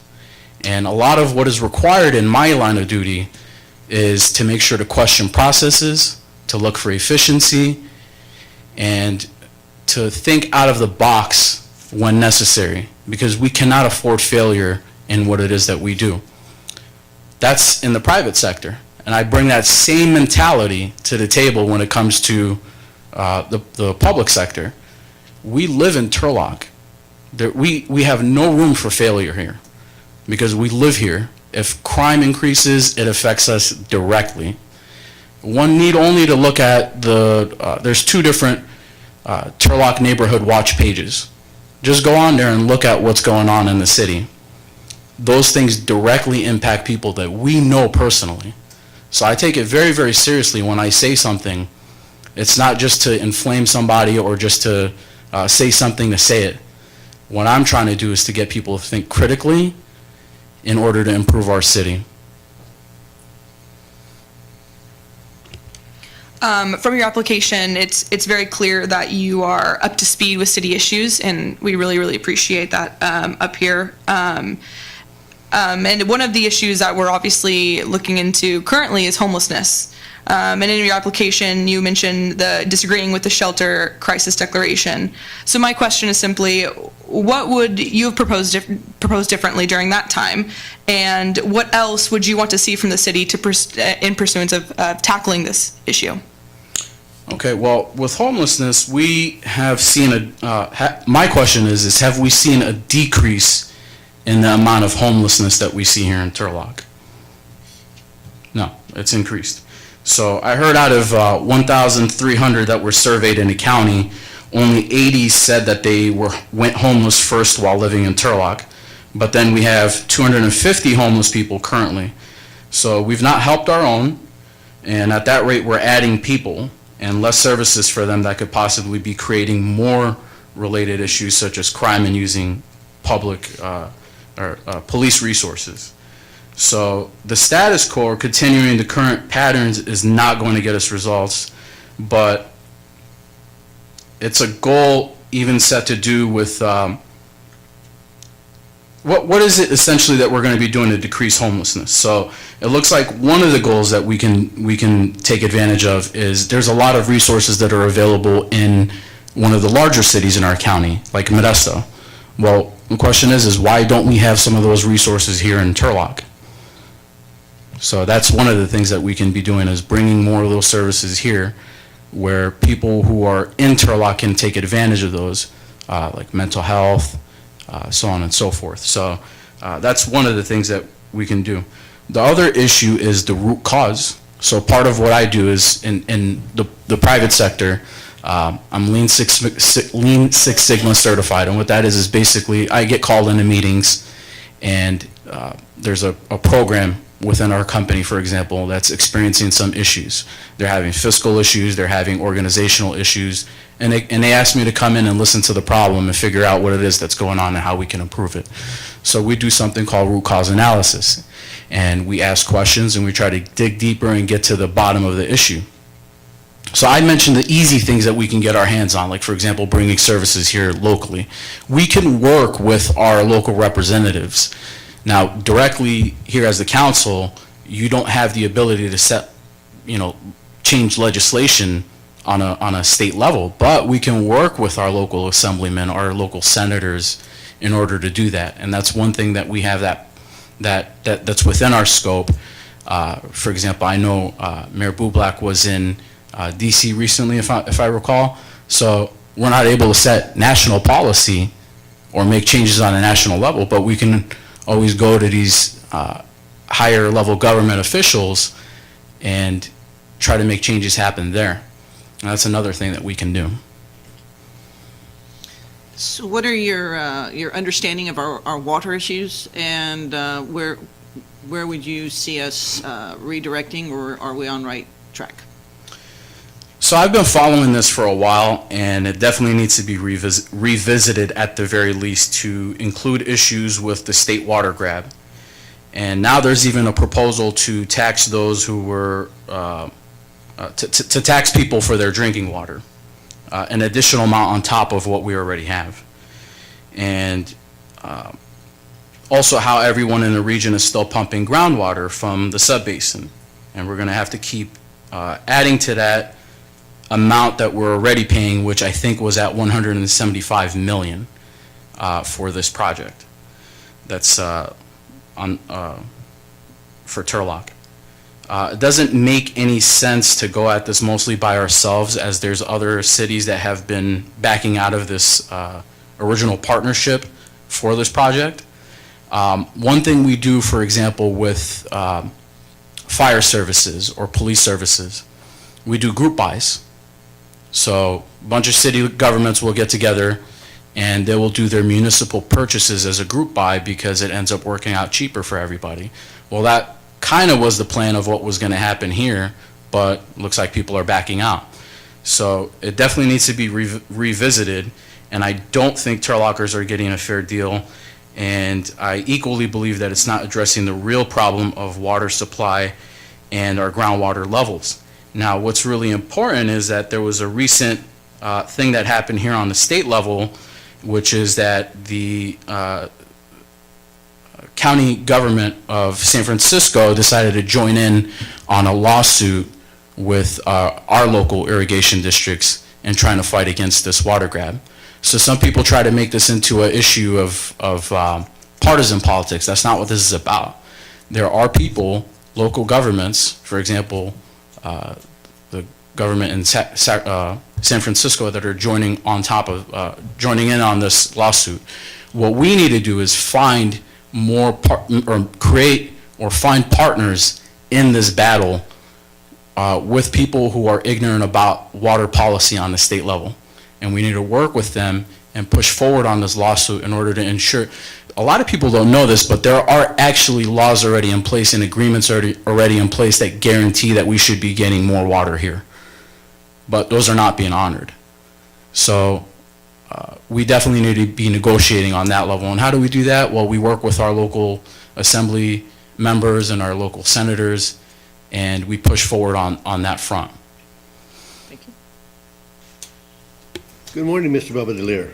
Morning to you. I've been asking the same question for everybody because I want to make sure, and one of the reasons I'm asking it is because when I campaigned for this position, I had no idea the time requirements. So I'm just saying the time constraints, 20-some odd meetings per year, a dozen other special meetings, various committee meetings.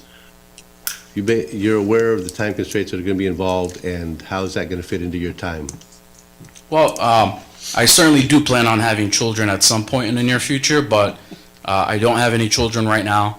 That's one of the things that typically end up, I really dislike using this word, but probably a roadblock or a hindrance to an individual being able to fully realize the potential that they can have in a position like this. So the largest, I guess, for lack of better words, roadblock would be that I don't have any children right now. I'd be able to put in the full amount of time that would be required of a position like this. The benefits of my job is whenever I need to, I can work remotely from home.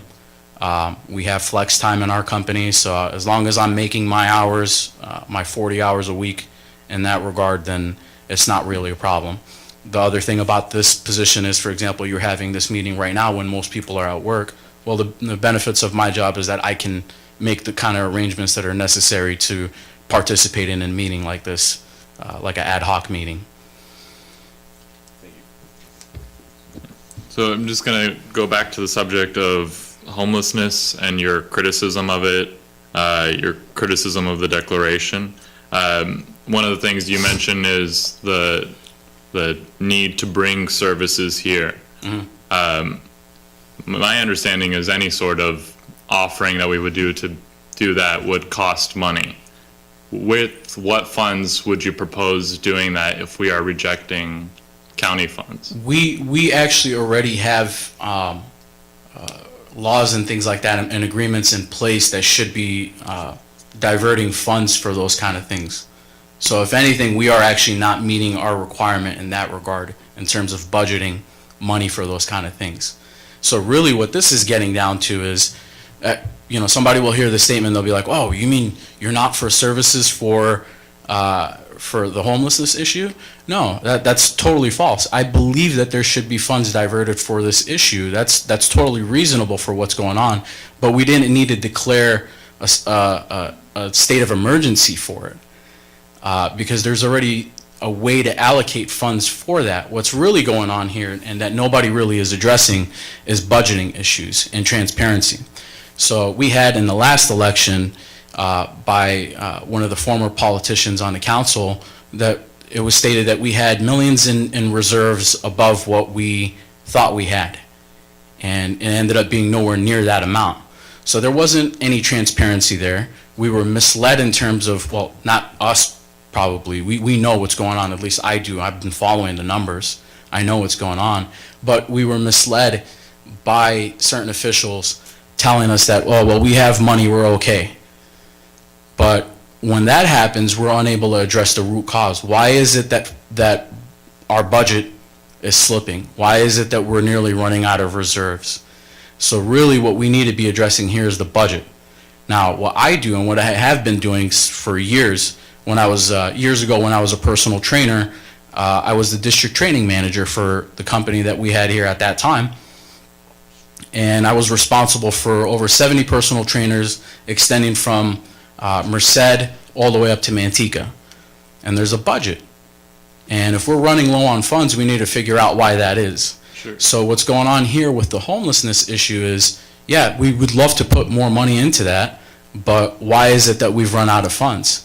So the issue that Turlock is having here is that we don't have somebody that's like a PR person or somebody that's a marketer to market Turlock like a business. Because if you bring in more revenues, then you're going to have more money in that general fund that you can then divert to do that. So my disagreement was not giving funding to that issue.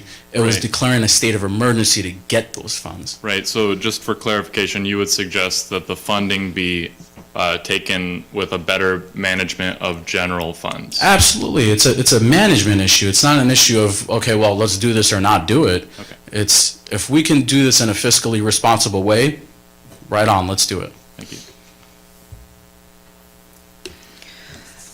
Right now, we see highly educated graduates attend our local higher education universities, JCs, things like that in the Valley, only to see them leave our city and our area after graduation.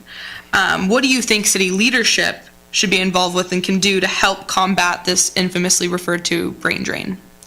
I actually spoke about this back in 2013, 2014, and I termed a name for it, and it actually ended up getting used by media. It's called intellectual leakage. So we've heard of retail leakage. I called it intellectual leakage. And one of those people could have been me, because I got my bachelor's degree over here, but they did not have the degree that I needed when I went to go get my master's degree, which was in nutrition and packaging engineering, product protection. So we live here in the Central Valley. One of the biggest things over here is ag and food processing, packaging, so on and so forth. Well, why was that not looked into? We used to actually have classes at Modesto Junior College for food processing. They removed those.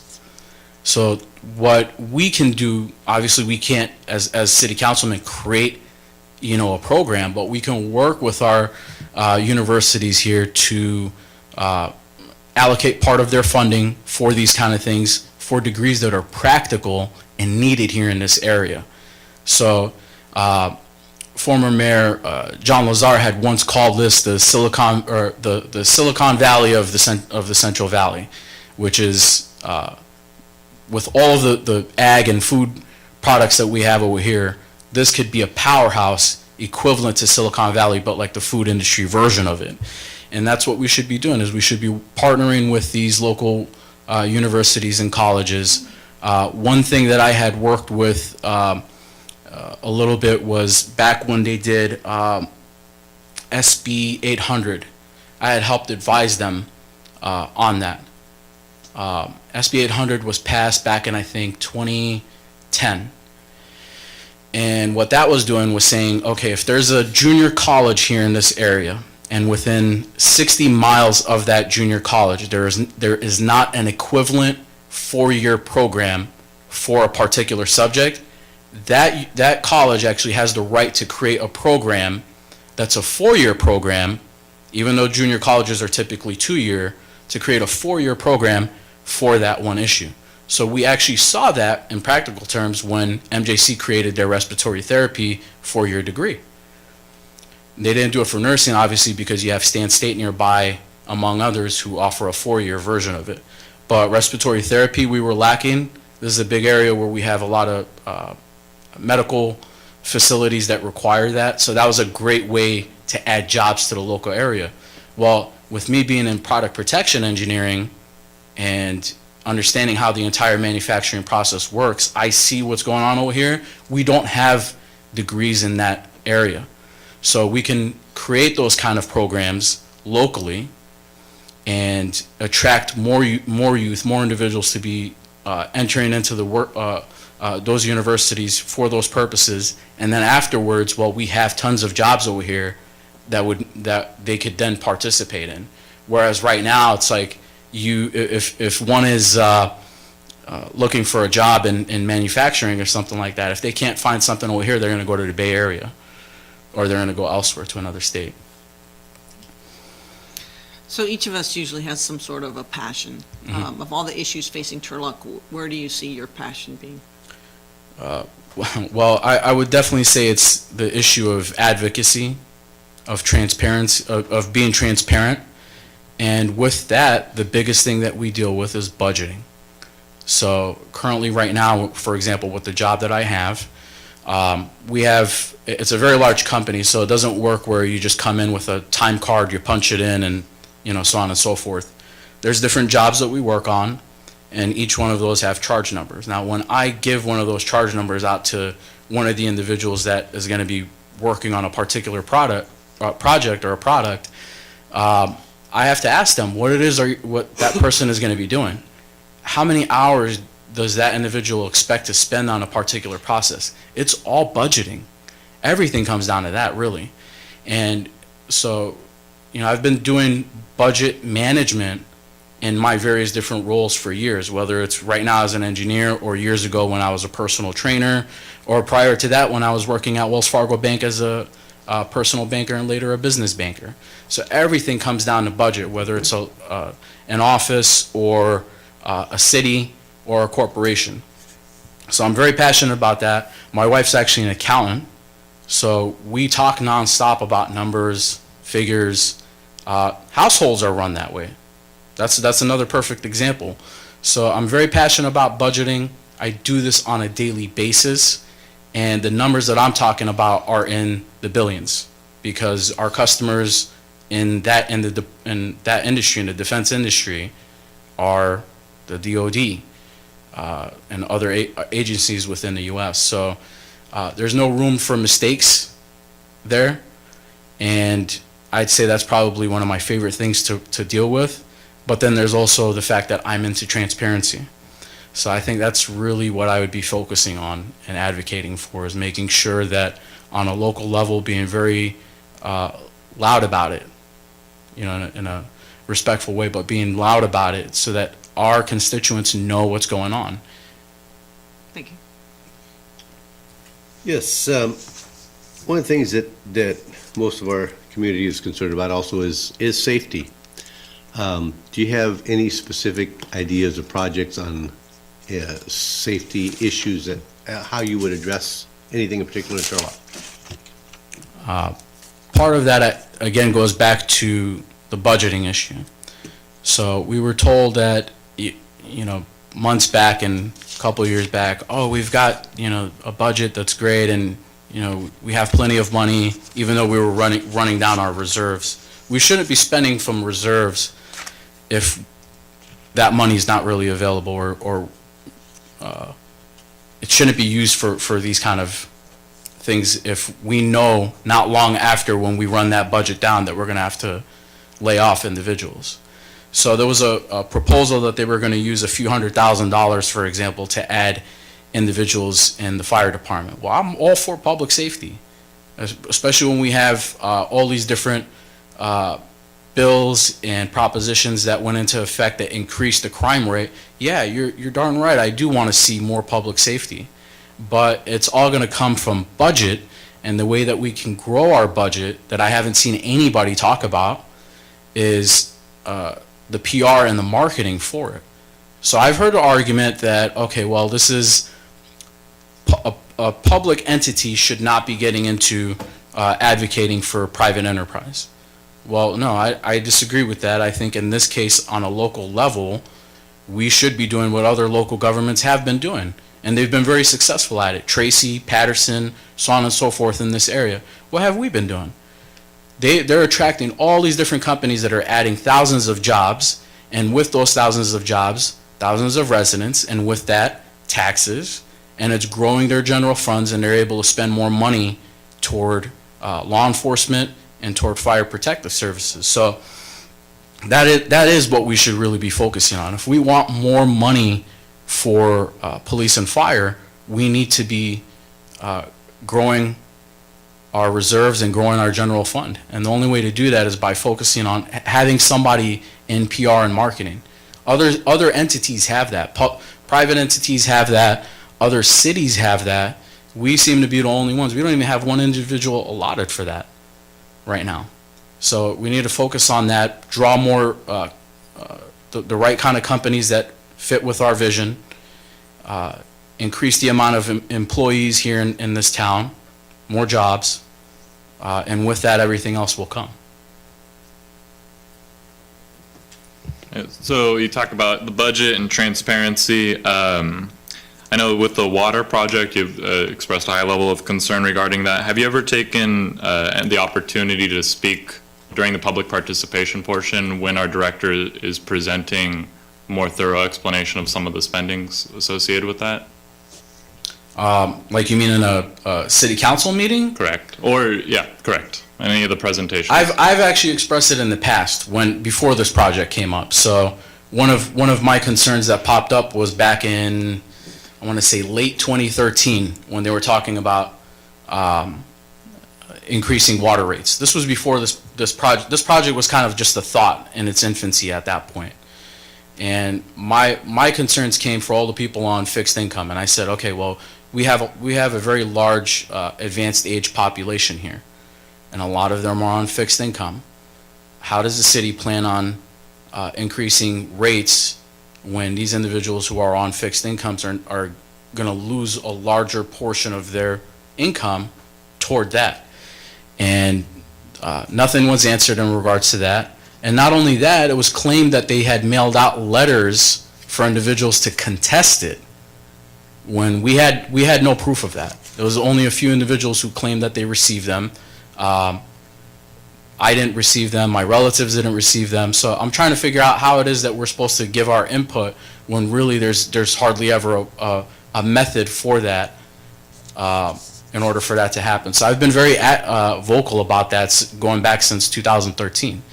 If I'm not physically attending a meeting, I'm either watching it online or I'm definitely asking the questions of certain officials or certain people in the positions who have those answers for me.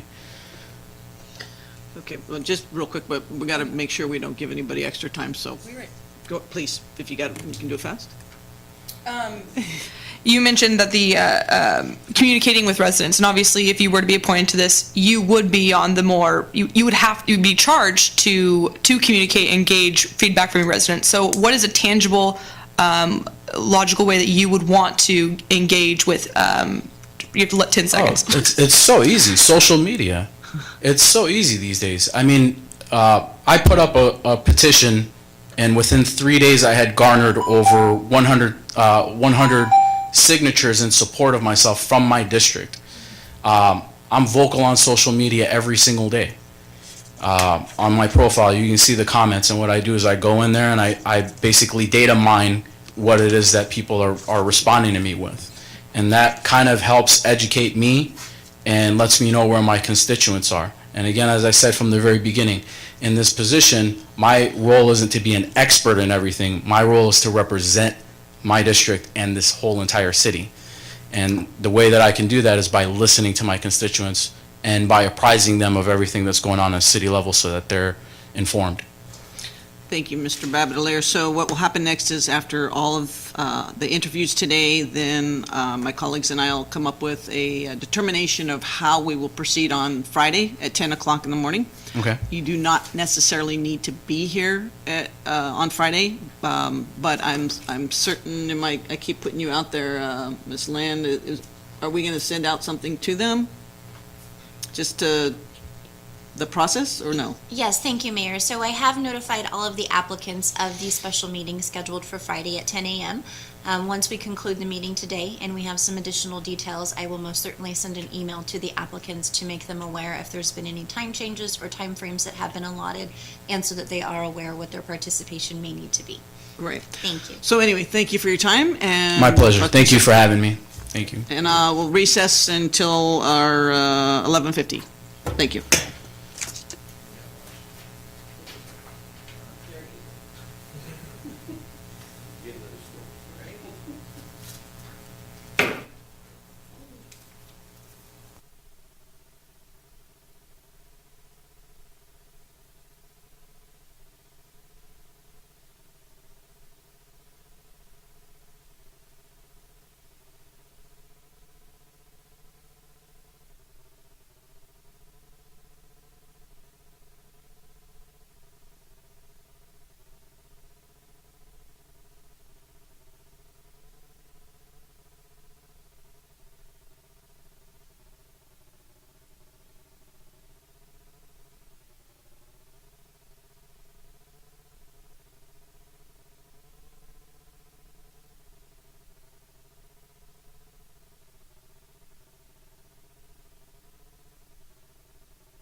Are you ready, Jennifer? I am ready. Sweet. Okay, let's reconvene.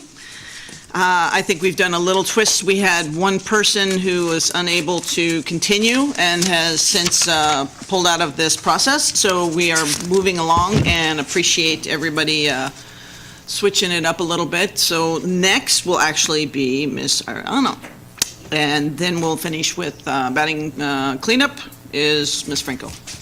So what will happen here real quickly is you'll get 3 minutes to tell us why in the world you'd want to do this. And then we'll ask some questions of you, and it's a 30-minute process. Perfect. So you can sit, I'm stand, gonna whatever you want to do. sit. I've had a long morning already. Let's do it. Well, I appreciate you moving me around and accommodating schedules. First of all, I know it says Rebecca on my application, but that's only if I get in trouble. So let's start out with, it's Becky. So we'll go from that point. So if I hear you call me Rebecca, I know I'm in trouble. So, thank you, Madam Mayor and council members. I appreciate this opportunity. I just wanted to tell you a little bit about myself. My name is Becky Hackleriano. I've been married to my wonderful husband for 17 years. John Ariano is also a member of the Stanislaus County Fair Board. So, and I did check with that policy, and this would not conflict. So I did my homework there. I wanted to make sure. I have 3 very vivacious, wonderfully talented boys, age 13, 10, and 6. God blessed us with a late baby. So we have a wonderful kindergartner that keeps us all hopping. So anyway, I come from a wonderful farming family. My brothers and myself, my parents instilled hard work, education, loving God, service to the community, giving back, that are really the tools to creating your best life. And I think that's what Turlock is about. So I've been in this community over 40 years. I'm not going to tell you my age. And I am a graduate of Turlock High School and a graduate of Stan State with a degree in political science with a major or a minor in social science. So I did leave the community for a few years. I lived in Fresno and Madera counties while I was working for the United States Congress. And I lived down there for 4 years while I was traveling back and forth to Washington, D.C. So I have had the opportunities to live elsewhere and to see other parts of the world and to see other parts of the country, how they do things, and been involved with local community and federal governments as well as the state government. So that's kind of where I'm at. And while I was doing this process, I thought, what are the best attributes? I like to start out with things positively because I think it gets you a little bit further. There's always going to be issues in the world. So if you focus on those issues, it doesn't seem like you make tracks as fast as you do when there are positive things happening in this community. And I think there's a lot of positive things happening in this community. And when I was writing my speech yesterday, my 10-year-old was sitting next to me. He was very interested in politics. And I said, if you, what do you think are good things about this community? And he said, Mom, definitely the parks. I said, he's all, Mom, there's the greatest parks. He said, we do, however, need a water park at Crane Park. So I think that's one of my things that we need to implement. Family atmosphere was another positive thing. Turlock is a community where it's still simple, but you can do amazing things. And I think that's a great attribute to have in a small town. I lived in this town when it was 20, 30,000 people, and now we have, 60, 70, 80,000 people, and you can still feel that hometown community. So that's important. Community events, we have, the farmers markets, the concerts, the fairs, anything. The swap meet this weekend brought 40,000 people through those doors. It was super busy this weekend. It was very positive, no issues. Great educational opportunities. If you want to go to private school or if you want to go to public school, we have those opportunities for our families to engage and make those decisions for their children. We have collegiate opportunities. Stanislaus State was a wonderful university. They're so diverse, you know. I worked in the president's office with Marveline Hughes when she was going through all the facilities and making all these wonderful fountains that she almost got, you know, ousted for. But, you know, it's been a great asset to the community. People are taking pictures there, they're having weddings there, you know, and she didn't mind the criticism because she knew what the end result was going to be. So, and affordable housing, you know, we're probably the last, you know, Central Valley community to have affordable housing where you can get into a home if you're a first-time home buyer. It's hard to do that in LA. It's hard to do that in San Francisco. It's hard to do that in the Bay Area without, you know, hundreds of thousands of dollars in down payments. So, you know, you come here and you can get into an affordable home and you can have a great life. So, one of the things that I think, why I think that I was ready to get back involved is, number one, my kids were all into school. I wanted to wait until my my last one actually was in school full-time so that I could have the available time. So my children and my husband come first, and my family, and then, you know, then civic duties after. So I actually started my educational or my career with the Excel Center here in Turlock. And it's kind of a hidden gem. It is a group home for boys. They come straight out of juvenile hall or you know, bad situations here in town or other areas, and they live at the group home. That was a real eye-opener for me. Children are my passion. I think, you know, you're not always born into the best, you know, just, you know, homes or whatever that may be, normalcy. And, you know, if we don't educate and empower our children, our next generations are going to not be successful. So that gave me a very good, at 19, 20 years old, a very eye-opening experience because I saw that there was actually a different side of life than what I grew up in a farming family. That number one, your choices in life can follow you for the rest of your life. You know, if you make bad choices as a teenager, you're probably not going to be, you know, out in society being productive. Rebecca, I don't want to. Oh, am I past my 3 minutes? Did you hear Rebecca? Dang it. Okay, So, go ahead. I just want us to be able to ask you some questions. So Yeah. if you've got just a little bit you want to finish up, that's fine. Well, anyway, I worked for the county. I did meet with Bob Lawson on the advice of some people, and I wanted to make sure that I was going to be able to make a difference because I didn't want to come into this situation and have a huge learning curve because I think, you know, it's only an 18-month opportunity. I would run again. I did run in Madera. I know how it is to run a campaign. But I do think that I feel with the experience that I've had in both county and federal governments, I do think we could hit the ground running on some of these projects and actually see them to fruition in a short amount of time. So I'll go ahead. Sorry. Thank you. Okay. You ready? Yeah. So in your application, thank you for coming out, by the way. Yeah. In your application, you state homelessness being as a state and national issue. You know, it's something that they all got to work in together. How do you feel, what do you think Turlock's role is within that context? I think, you know, I've been thinking about this a lot, and I went to Mexico, I don't know, a year ago, whatever. I actually felt safer on the streets than Cabo than I do here in downtown Turlock sometimes, and I thought, that's not good.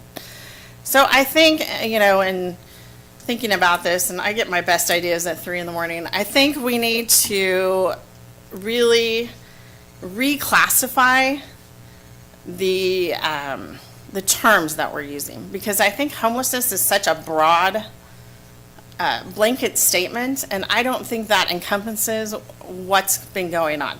Some people don't want a home. Some people are, you know, have other mental health issues that really cannot get there for themselves. I think there needs to be a transient population classification, and I think there needs to be a transitional client population. Because there are, you know, the people that were in the chambers the other day, that the police officers that helped get into a home, those are the type of people that are, you know, one paycheck away from, devastation. And those are the type of people for actually, you can't help somebody that does not want to be helped. And that's where our police services come in. So, this grant that we've had the opportunity to do, you have to do those things in order to bring the funding down to this level. And I know a lot of people don't know about this, and if you do, then the budgets are not easily manipulated. There's only really 10% of each government that can be manipulated, except for the federal government. So if you don't declare these emergencies, you don't get the funding. So do dollars help in these cases? Absolutely. Do community services help in these situations? Absolutely. But I think we really need to have 2 train tracks going down the road at the same time and really reclassifying these. And, to me, a home, I have an employee who I really, I love him, but he gets fired every week. And he has really taught me to be patient and kind. And if we had not bought him a travel trailer, he would have been homeless every week. So he couch surfed for 12 years. It's not that he didn't have a good family, he's just made poor choices. So they say that once, and he is the first to admit that he had done some drugs in the past. And, they say that the first time that you do an alternative drug or whatever, that's where your brain stops. So emotionally, he will admit, I'm 22, 23. Well, and he's 50. So when you're dealing with a transient population where you've had alternative measures that have come into play, there's really not a one-size-fits-all answer. So, does transitional housing look like a trailer park, on the south side of town? Or does it look like an apartment complex? But we really need to identify those that don't want to be helped and those that do. So I think the population, we need to really back up and really think about this on a separate spectrum and see if we can, because one person will make a difference. It will trickle down. So I don't know if I answered your question. In the next 2 years, in the 18 months, this council, and if you're appointed, will be making a lot of decisions that are going to have a lot of long-term effects. Right now, we're dealing with legislation, policy, things like that, we're feeling the effects that were decided 10 years ago, and past city council, some good, some bad. So my question is, with that context, what would you want to see Turlock look like in 10 to 15 years based on the policies that will be coming down the pipeline in the next 2? Well, it's funny because, I worked for Congress 20 years ago, and some of the projects that I worked on then are now coming into fruition now. So government moves at a snail's pace, and it moves backwards. So you're always really looking in your rear view mirror, and you don't really get anywhere when you're going backwards. So, the sins of the past, sometimes we have to clean them up because of the convictions of today. The policies that were set forth, with the councils previously were, issues that they were dealing with at that time. So things, and, unfortunately or fortunately, there's so much turnover, and we had to deal with this in Congress where you were only there for 2 years and you couldn't get anything started. And, you barely could find the bathroom in 2 years. So, you really, and with policy, you really have to gauge it on what is done today and manipulate it. But there does need to be, and I did have a very good conversation with Bob Lawson about what is the vision of Turlock going forward. You need to have a 5-year plan. You need to have a 10-year plan. You need to have a 20-year plan. And they're not stuck in stone. They're guidelines. Mm-hmm. So most of the people on these boards really want the communities to stay as a community. They want it to stay safe. They want it to stay wholesome. They want it to stay, affordable. That's why you're here. So, the policies of the past, we need to manipulate, and I don't even know how to use the word manipulate. We need to bring them current to today's issues that are relevant. So each of us kind of has a different breadth of passion and desire, and so it's kind of two-pronged question. What is your passion in relation to the issues that we face? As well, what do you bring to the table to make us all synergistic? So I think I hit a little bit of that. My passion is kids. I think if you, when I say kids, I mean from 0 to 25. So there's a lot of life that goes into, that time span. And, in my 20s, I thought I knew everything, and, your 30s, a little bit less. And then you get to your 40s and you really don't know anything, and your parents are really smarter than you thought they were, right? So, my passion are children. We started, and when I was at the county, there was no internship program or even a shadowing program for high schoolers or through the college. So I started that with another coworker of mine. We would have high schoolers come and shadow a department or a department head. There's 26 different departments. When I started working for the Board of Supervisors, my boss told me that I had to go work in each department for a week, and I thought he was a little crazy, but now, looking back, best thing ever. So I knew exactly what each department did. I knew what their issues were. I knew who to talk to when I had a constituent come in and, figured out how to resolve their issue in a timely manner. And some of those kids are now working at these local governments. And that's a way, and not to keep them here, but to give them an opportunity to engage in things. You can't just walk into a county building and say, oh, can I come to work for you for a day? It just doesn't happen. So, with all the security measures that we have now, really have to have some programs in place where they can apply. There are kids in this community that would love to come back and work, or they just don't know about it. So, our PR needs to be a little increased with that. But we do need to get back to, the basics of growing our kids up. We're not going to be here, in the next 90 years. They are. So, we need to train them. The other thing that I bring to the table is probably not so much of a learning curve, because I've been in both public and private sector now. So having my own company and knowing the struggles and the pitfalls that we've had with our own company and trying to pay employees every week, and as well as being in the public or the private or public sector for over 15 years. So I've had a diversity in both aspects, and the only thing I don't know is how to use those little microphone thingies. So that would be my learning curve.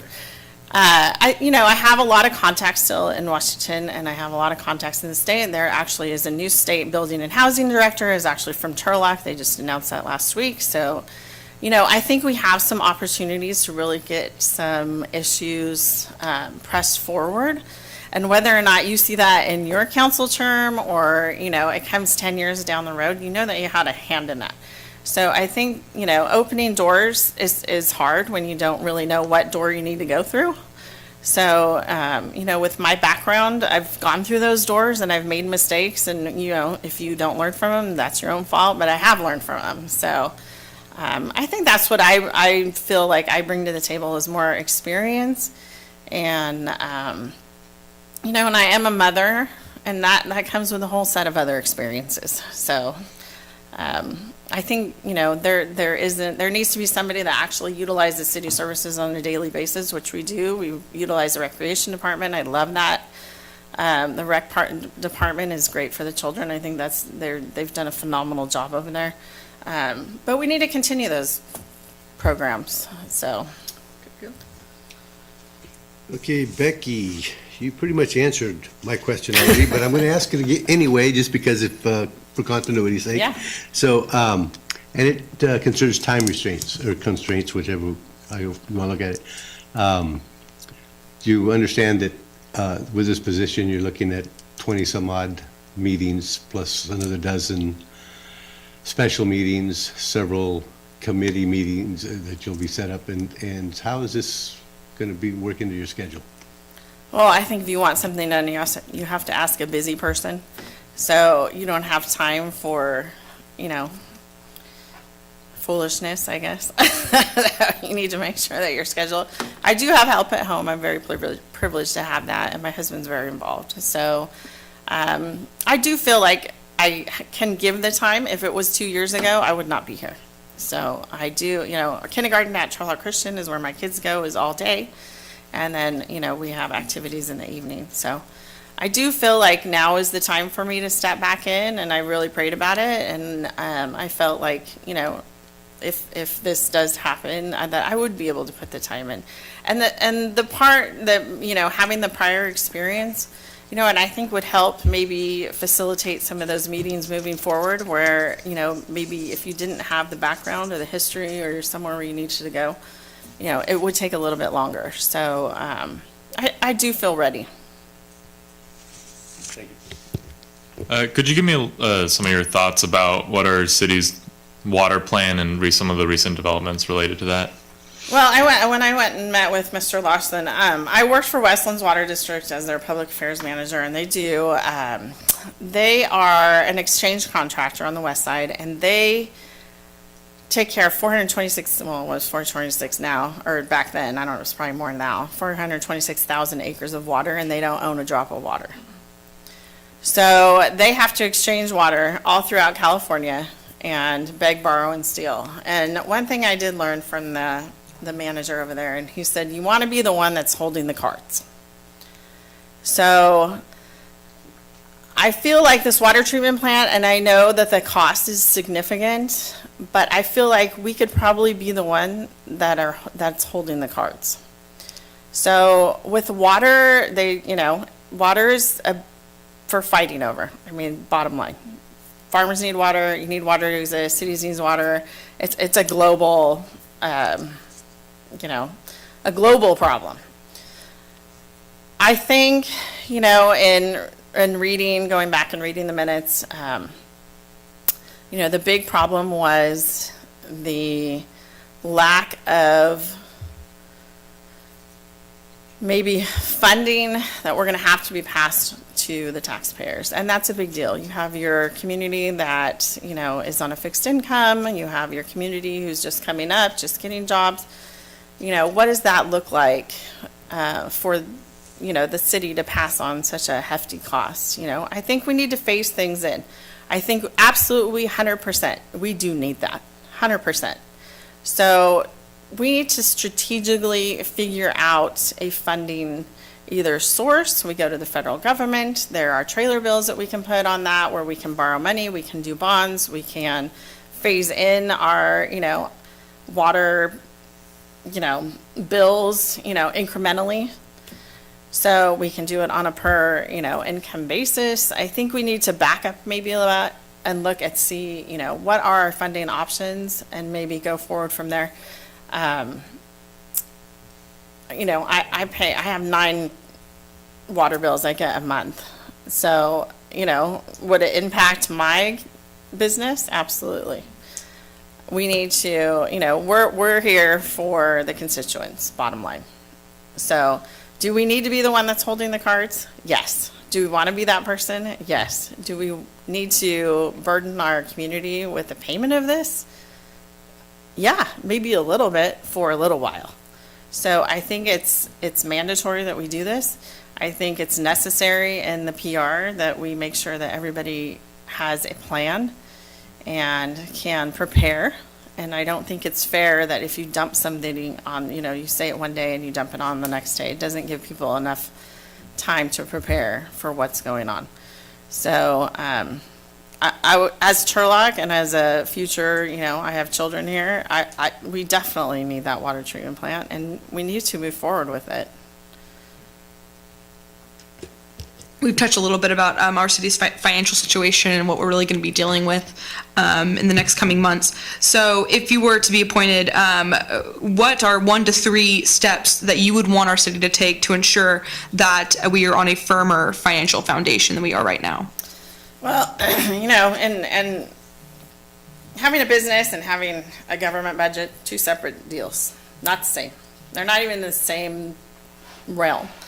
So the cities and counties and states, well, the state has a little bit more manipulating power, but, we're kind of the stepchildren of the state and of the counties. So you get passed down, whatever you get passed down, and then you have to figure out how you're going to do that successfully without dropping programs and not mowing lawns and not cleaning up parks and, laying off staff. And, I was fortunate or unfortunate to be on the Joint Powers Committee when we had to lay off people at the county. So, and it was tough. Unfortunately, we did find people jobs elsewhere. So I think that was a big critical part of, we laid off, but they had other opportunities to go into. So I think the plan, you don't just cut people off at the knees. I think it needs to, have a basis for, them to be able to have some other opportunities. Spending our reserves. It's so hard to get reserves in a city budget. It's tough because you're mandated by the state, you're mandated by the federal government to spend in certain areas, and if you don't spend, they won't give it back to you. So, in Fresno, we had the situation where they cut back. They had a city manager who thought he was doing a great job. They saved $5 million in the reserve funds, and the state came and took it. So you're kind of at a balancing act. Do you spend what you have because you're going to get it in the back end again? Or do you save and make sure that you have a rainy day fund, which all the federal workers in the last 30 days wish they had a rainy day fund? And I went through that the last time the government was shut down, and it wasn't fun. So I think, going back to your question, fiscal responsibility is important. It's your job as a leader. But the parts that are able to be manipulated seem to impact the community's heart. So it's a tough position to be in. However, what the rainy day funds give you are options. So if you need an extra police officer, you have that. If you need an extra fireman, we have it. However, getting those funds back into, where you can maintain a good balance, it's tough, and it requires tough decisions. So. Okay, but just had a question regarding safety. It's one of the big issues in Turlock is the safety of the community, people. Do you have any specific programs or projects that you would be looking towards as far as safety? Well, when we were, I was on the board when we started the substations out in the communities with the sheriff's department. And my area was actually the west side in Salida. And during that time, there's just a lot of blight, a lot of homelessness over there, a lot of, child abuse on the west side, a lot of drugs and, things running rampant. So I think the substations gave a humanity to the police. And instead of an authority position, we have in this country right now a trust issue. And it goes both ways. So, we want the police to be there to arrest these people, but then, these people are not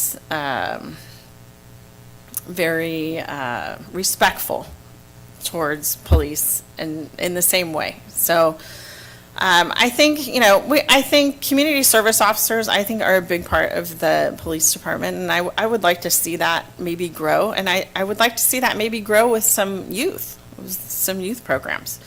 Children are the best influencer on each other. So, having, you can't really do anything about outside criminals coming in, but we can grow our community to where we're not going to allow it. So, I think, if I were, talking to the chief and, him and I have talked about this, growing our community officer program, I think is our neighborhood watch programs, I think have been phenomenal. They really, people, they can't be everywhere. It just it's not humanly possible.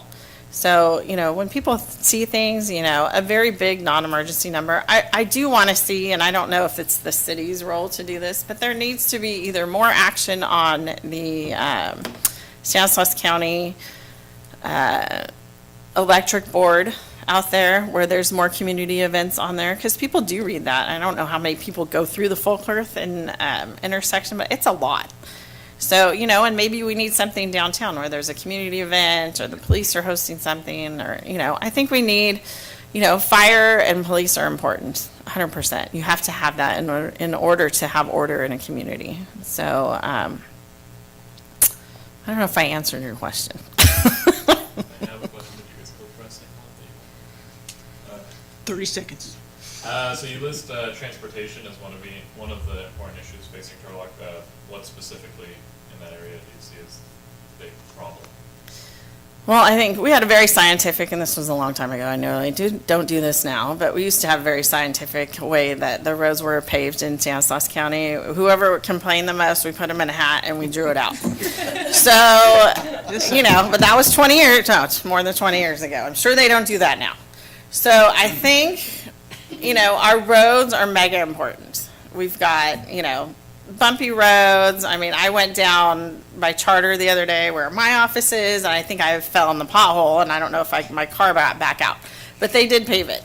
And thank you very much, whoever did that. Our roads need to be maintained. You can't have roads that are not maintained and have a successful community, because it kind of just goes hand in hand with trash and, leaving things around. And, it's like picking up your room every day. If you don't pick it up every day, it just kind of adds to the pile, which is what I tell my boys. So, we need to maintain the basis of our community, and the roads are the basis of our community. You guys are kicking me out, see? Just like that.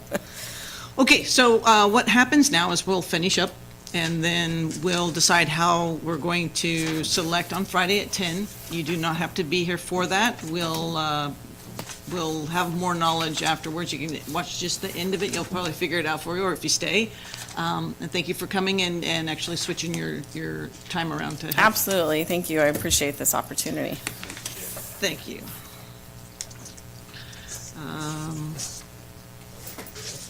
It's up to Ms. Franco. You good to step up, or you want to wait? 5 minutes. All right. All right, we'll recess for 5. 4 minutes. Milton Earl. Oh my gosh. Andrew can't have them. So sweet. I do like watching people. That is so funny. Wait, is this the one from the? No. Did he bring cookies? Yeah, the exact same The time. same one. I thought you grabbed these from back. Oh my gosh, how No, it's funny. just because it's the one right across the street. It's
Turlock City Council. Thank you for allowing me this time to talk to you about the potential appointment to the District Seat 4.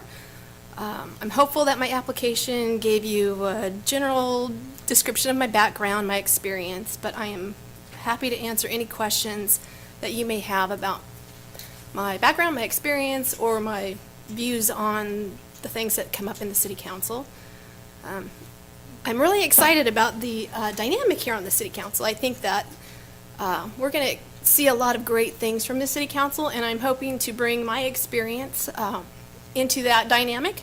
I have 35 years experience as business management, business owner, accounting, over 30 years experience in the residential building industry, over 20 years experience as a real estate agent slash broker. I've been a broker for 18 years. I also manage rental homes with my husband, who's here in the audience. So I feel like that is something that no one else on the City Council right now has a background in, and that may be very helpful with some of the items that come up in the City Council. A little bit more about me. I was raised outside of Turlock, went to Turlock High School, Bulldog, graduated in 1981. I have, my husband and I have raised 5 children, all born in Turlock. We have 4 grandchildren, 3 of which were born and are being raised in Turlock. So I have a huge heart for the city of Turlock. My parents still live in District 4, just a block away from us. So I'm a semi-retired business person. I set my own schedule. My husband and I own our own business, so I am able to dedicate whatever hours I need to the City Council.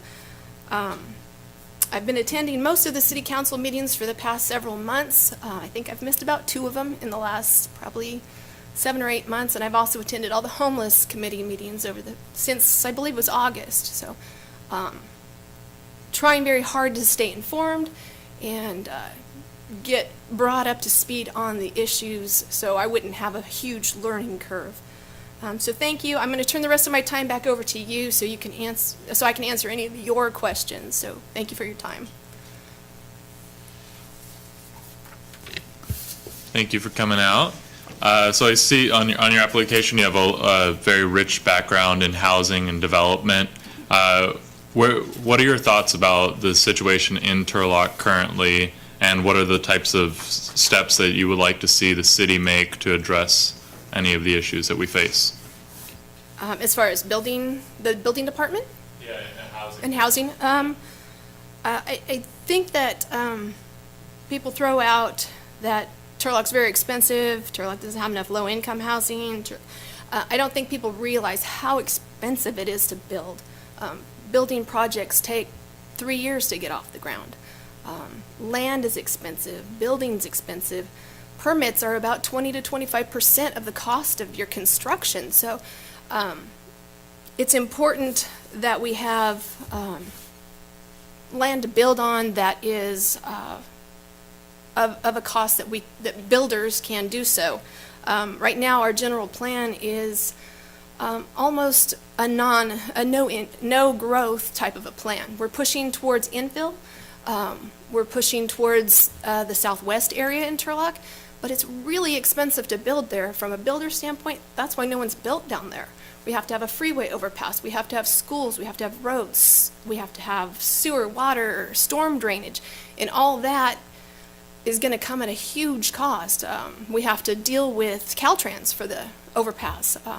That's 5 to 10 years in the making. So pushing all the growth in that area is probably not in Turlock's best interest. I think we need to have a more balanced growth. So all sides of town have growth. And I love the idea of doing the infills. I think that that's very important. But I also think we need to look at the potential of going on all sides of town, not just trying to push into one specific area. I have a follow-up to that question, and then if you guys don't mind, but the other question that I had pre-planned. I know, I'm going to take up a lot of time. It was specifically with the growth plan. What areas do you foresee, in your opinion, your experience, that you would want that the most pressing growth that you would want to, thank you, to be seen in our city? In our city, I would like to see areas in all sections of town, because I think it's important to have a balanced growth area. So each section of town needs to determine where should we build. And I know that in the past it's been taboo to cross Taylor or cross the freeway. We may have to consider that in the future, because we do have infrastructure on the west side of the freeway. The water lines are there, the sewer lines are there. It runs straight to the sewage treatment plant. It's a logical place to build. So I'd like to see a balanced plan, but a little more growth, because we all know economics 101. We say we're expensive here, but we don't have enough housing, and so we need to build more housing in order to bring that cost of housing down. Thank you. My next question is, and I'm sure you're familiar with our zoning code. Right. What is one aspect of that that you would change, and how would you change it? The zoning code, Or when, as you were building, things like that, anything obstacles that you foresee you would wish the city would take a different stance And on? mind you, we only have 23 minutes. Yes, yes, exactly. It's the most prominent. each piece of property has its own zoning, so I think it would be on a per property basis. So if something is zoned right now for commercial, but it would be better served as residential or high residential, so apartments or whatever, I think that we would need to take a look at possibly rezoning, but that's all going to be with the landowner. They have their rights, and eminent domain is not something that's fun to tackle. So, you've heard me say this a million times. In regard to our passion, Yes. so it's evident that you have a lot of expertise in lot of development. But if you could just, keep it to a minimum of 3 passions? I can actually just keep it, to 3. Okay. Actually, building is my trade, but I really have a heart for youth. I'd like to see a lot more youth programs. I think our city youth program is great, but with greatness, we can always expand on that. I'm very passionate about law enforcement. I believe you've seen on my resume that my husband and I, and along with 4 other people, started the Tri-County Blue Line Alliance, which we basically serve those who serve. We serve at fallen officers' funerals, be that in duty and out of duty deaths. So I have a passion for the police and fire department too. We would absolutely serve if there was a fallen fire officer. And homeless. I've attended the homeless meetings. It's a tough subject. There's really no easy answer. I think you just have to keep plugging away with what works. Keep doing it. If it doesn't work, you try something else. So those are my 3 passions. Thank you. Well, again, you've been here all morning, so you've heard But I had my that- question. I was going to discuss that Shall I? anyway. I had that on my And you notes kind already. of went over it, but time constraints. I've got time. Like I say, I'm semi-retired. We own our own business. My kids are all grown and gone. So I do have ample amounts of time to dedicate to the city council. I have evenings, I have mornings. So we have a lot of meetings in the evening. We have a lot of other appointments and things that we can work on. So I am absolutely ready and willing to jump in with both feet. Thank you. You expecting one of them to be like, "Oh, I didn't know this was a lot. I'm out." Continuity, dude, continuity. Yeah, I got it. So you are a strong advocate for the Building Industry Association. Absolutely. Strong ties to them. Do you see any possibilities for conflicts of interest and being able to speak for the whole community where it would conflict with your relations to the association? I have been, I was the past president of the Building Industry Association a few years back. I'm a life member with the building industry for the central, or the Greater Valley, but the people come first. If I'm appointed to the position, absolutely the people come first. We are servants of the community. What they want is what I will advocate for. I don't have any problem putting my personal feelings aside and going with what the community or the dice wants. I don't see that I would have a conflict of interest. Similar to the questions I've asked earlier, we have graduates that go to our local schools and then they leave to go to other areas. What do you envision a city leadership role would have in that situation to help combat that brain drain? Most college cities embrace their college a little bit more than Turlock has. Stanislaus is a great college. We have fabulous students that come out of there. My brother graduated with his master's at Stanislaus.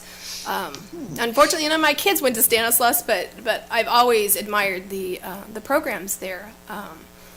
I'd love to see a joint effort between CSUS and the city to combine our minds just so we can embrace the college community. I think that most cities that have a college actually embrace their college. I know my daughter went to Sonoma State and Roanoke Park area. They are Seawolves. I mean, you go anywhere and you see Seawolves t-shirts. And around Turlock, we don't necessarily see Warriors, and I would love to partner with CSUS and see us become more of the college town and really advertise what a great school we have here. Okay, so all the issues that are probably negatively facing our community, which one do you think that you'd need to address first and why? I think our biggest, and it's probably not going to be the one that's the loudest, but it's probably the most important, is our budget, because that dictates everything else we do.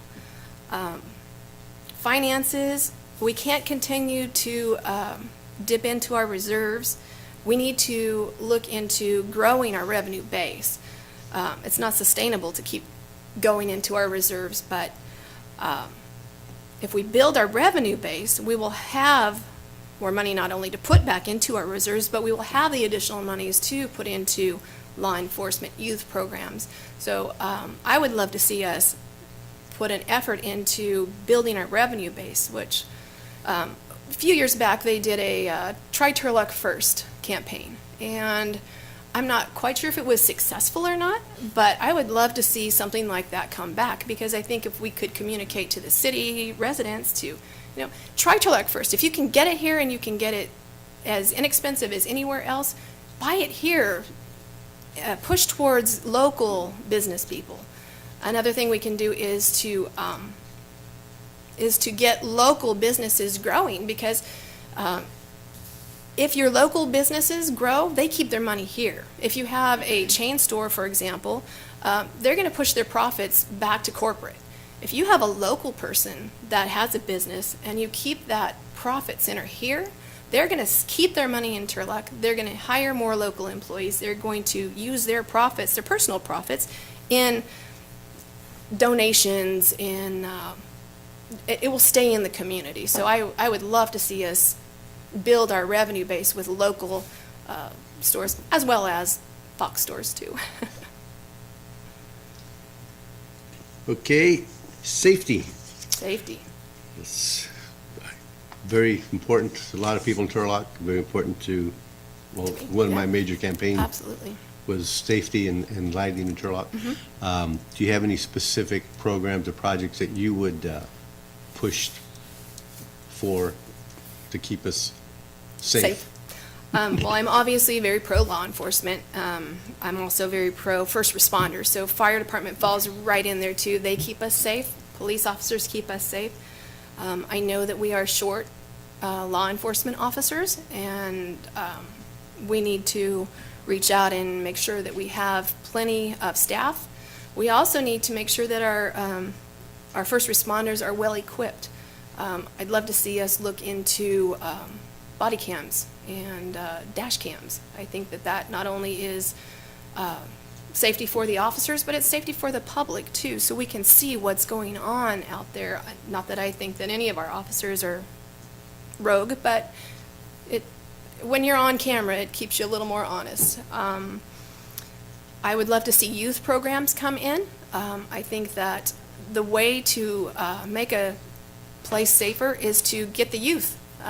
When you start from a small child, teaching them respect for the law enforcement, respect for the rules, I think that goes on into later life. So I would say youth programs and making sure our first responders are well-equipped and well-staffed. So you've been a participant at some of the homeless meetings that we've had. Yes. What are some of your key takeaways that you've heard from the community? My thoughts on the homelessness, they're ever-changing. With every new piece of information that comes in, I have to readjust my thought process. I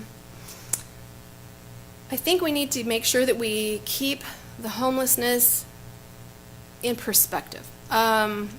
I'm not saying that we shouldn't spend money and time on it, but realizing that we have a homeless population of 250 here out of a population of 75,000.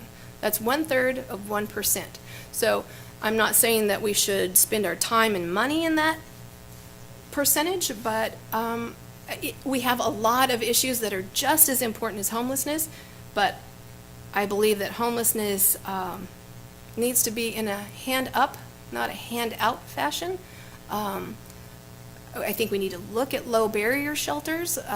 We obviously have beds, but they're not capable of handling families or people with pets or special needs. It sounds like, from what I've gathered on the meetings, we have people with pets that can't go into the low-barrier shelters, so they're still homeless. They can't sleep in the bed. So I would love to look at some low-barrier shelters. I believe that the Portaloo was a great idea, because when you eat, it's a natural human function. You gotta go, and we don't want that in our parks. We don't want that on our lawns. And people need to be treated as people. Even though they're homeless, even though they may have caused a majority of it themselves, they're still people, and we still need to have a heart for them. When we are pursuing items that we want to accomplish, projects, programs, things like that, how do you plan to involve residents in that decision-making process? Great question. I know social media is the end-all, get-all, and I am on social media. I have, my Facebook. I have, but I can't forget about actually going out, shaking hands, speaking to people. I think that is the personal touch. People appreciate that more. So I would definitely make it a point to go out to places that are in my district. So I would visit stores. I would visit offices, and not just in District 4, but also all over town, and let them know, hey, I'm here. If you need to talk to me, I'm here. My door is open. I think that it's important that the city council return phone calls. I think it's important that you return emails. And so I know we would have a email address. I would absolutely be responsive to that. And sometimes the answer is just, I don't know, but I'll check. And that's important to pass on to your residents, that, yeah, I hear you, I'll find out. And if I can't, I'll ask someone that can. So to add to the synergism of this room, what do you add to complete What do I us? add? Well, I add to the council, again, like I've said, a building background, a business background. I've done the accounting for our business for over 35 years.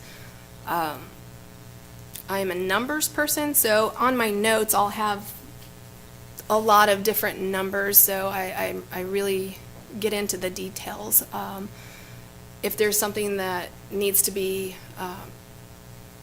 understood about maybe real estate, that people don't understand, what's this zoning or what's this term mean, I hopefully could bring that in. And I like to sit back and listen, obviously.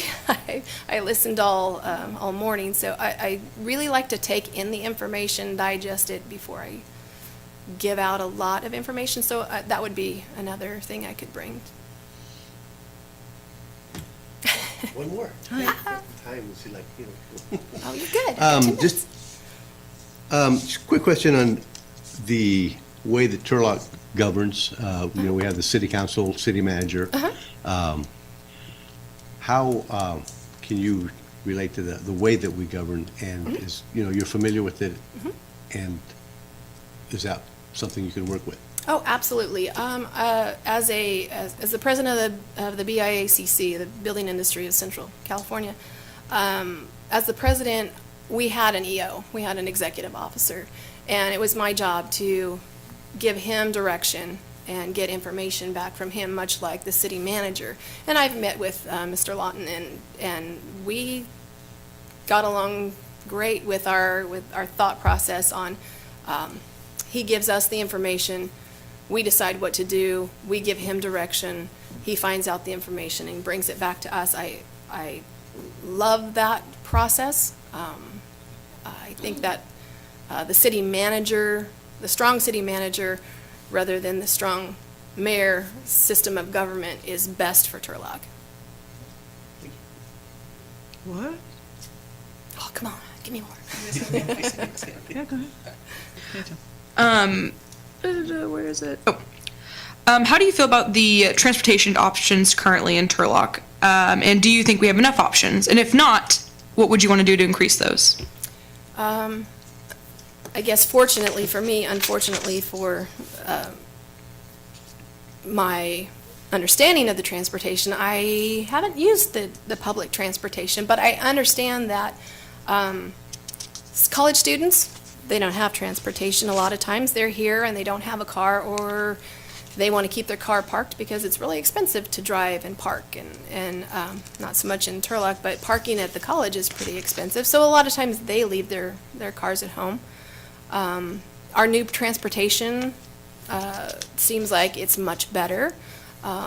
The transportation between Stanislaus County and Turlock is getting better, and it seems to work. I have a neighbor that went to MJC and used that transportation, so that was great for her.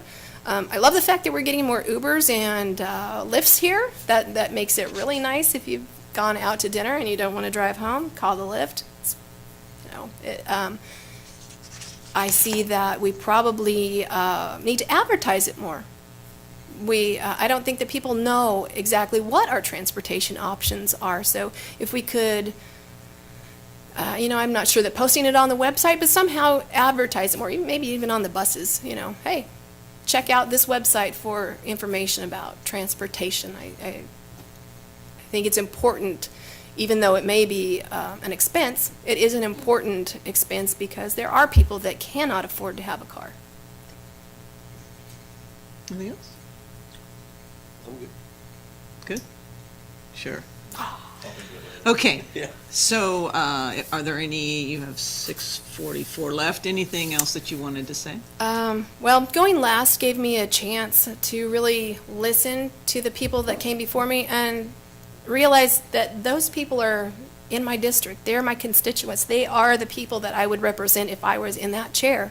And so it was important for me to hear what was important to them, and what their take on the city was. I took the time to listen to everybody because I wanted to see the entire process. You guys were going to be here all day. I felt like I should be here all day. That's fair, right? If I'm going to be there, I should be here too.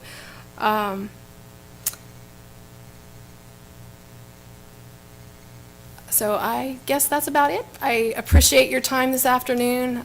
Thank you for allowing me the chance to talk about myself. And that's it. All right. Thank you so much. So now we're going to bring it back to the crazy dialogue of where do we see this going from here?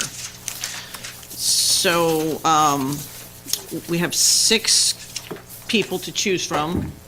How do you all want to proceed on Friday? Any statements there, Mr. Attorney? No, you have the main question, Mayor. It's just, I know Friday, I think at the 10 a.m., we had done some polling as far as when the council was available. And the thought was now having a council discussion as far as direction to staff, what to have ready, and just for yourselves as well. Will you be coming forward with maybe the top 3 to discuss, maybe a ranking system, whatnot? I think this is the opportunity for council to discuss what would you like to see and prepare for on Friday. I have a question. This would all have to, if we did any discussion over the 6 candidates, it would have to be in public and it would have to be here, correct? There's no opportunity, it's not closed session material, things like that, correct? That is correct. It's Okay. the appointment's done in open session. Okay. The discussion. Okay, with that, I'm just gonna throw this out there, with that understanding, it's a pretty, in my opinion, it's a pretty manageable number. Would it just be easy enough to kind of come back on Friday? Because I don't really know what else documentation to expect from staff, to just come back with the motion, or, not a motion that would happen here, just based on the information we have now. Absolutely, up to the council. That's the discussion as far as that's definitely an option. The downfall to that is whoever makes the first motion kind of sets the dialogue apart, right? So it's potentially, we could do that way. I'm just saying that as the other side is that if you have a little bit of dialogue so that you can bring a consensus, so that at least you don't harm somebody's feelings anyway if you put somebody's name out there and nobody else. Right. I think that's a really, really good point. And since we have, basically, I want to make sure that I don't think that we have to obtain any more information. So if we already have kind of everything we need, is there a way to conscientiously rank, or in a way where, or not, maybe not necessarily, I'm trying to figure out a way that we can just kind of figure out our top 3 in an objective way, without having, a motion on the table right at the beginning. So was there a process for that? Can we all help with that? The way I've seen it done before, and I know that the mayor was part of this as well, and at another time when Turlock filled a vacancy, the way I've seen it, similar to what you're discussing, is the council has a discussion first. Is not just a first kind of let me beat everybody to a motion, but maybe discussing, who's everybody's top candidate, and they're more of a discussion, or the top 3, but more of a conversation before such motions are made. I believe last time the city of Turlock did this, there was a ranking sheet, I believe, where folks got put in, and I don't remember, Jennifer, I know you pulled the documents, but I think that there was some kind of ranking mechanism. But definitely I've seen it done where you just come, have a discussion on the council's top 3, and then out of that discussion, after some consensus is built through discussion, a motion is made. I think that's the part that's kind of had me a little bit confused too, is where and when do we get to the consensus? Because without, we've all got our notes, we've all, figured out what we thought was important along the way. Trying to figure out how do we share that and get to that consensus point. That's kind of where I'm trying to figure out where and when do we do that. We do all this Friday morning? Do we do some of that today before Friday morning to set up some guidelines? Are we lawfully able to minimize the group amount?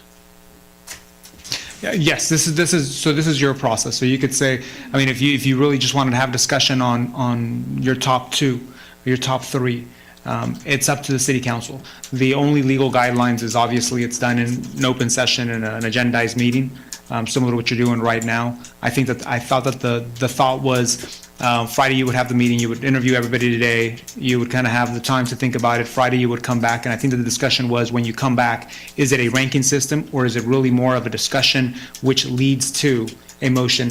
And Vice Mayor, to your question, it would happen more of discussion going back and forth. Maybe everybody presents who their top candidate is, who they're looking at, have a dialogue of a few candidates until the council is ready to start kind of accepting the mayor calls for a motion, and the council is at that point. Yeah, I think if we structured it so that on the Friday meeting, we come in, each one of us is given the opportunity to present, the other members of the council can ask questions in line with our line of reasoning. We all go through, and at the conclusion of our presentation, open it up for I think with the given information, we should be able to come to a consensus. And if not, we just stay in here until we do. So I guess my question is, how does a ranking system logically look? Because I've been a part of lots of search and hiring committees before at Stan State, and when we did do a ranking system, my question is because of trying to make sure it's done in a legal way. We would have a piece of paper with ours, and we'd kind of pass it down to somebody, and then they would have the top three, because my top three could be different than Andrew's, but at the end of the day, there's going to be an average top three, top two. And that's kind of happens in an objective way where we're not, in my opinion, kind of wasting time trying to, talk in a discussion format when it could happen kind of more quantitatively and just pass it down. But I don't know if that's legal to do, I guess. So the only legality there is that there's no secret polls.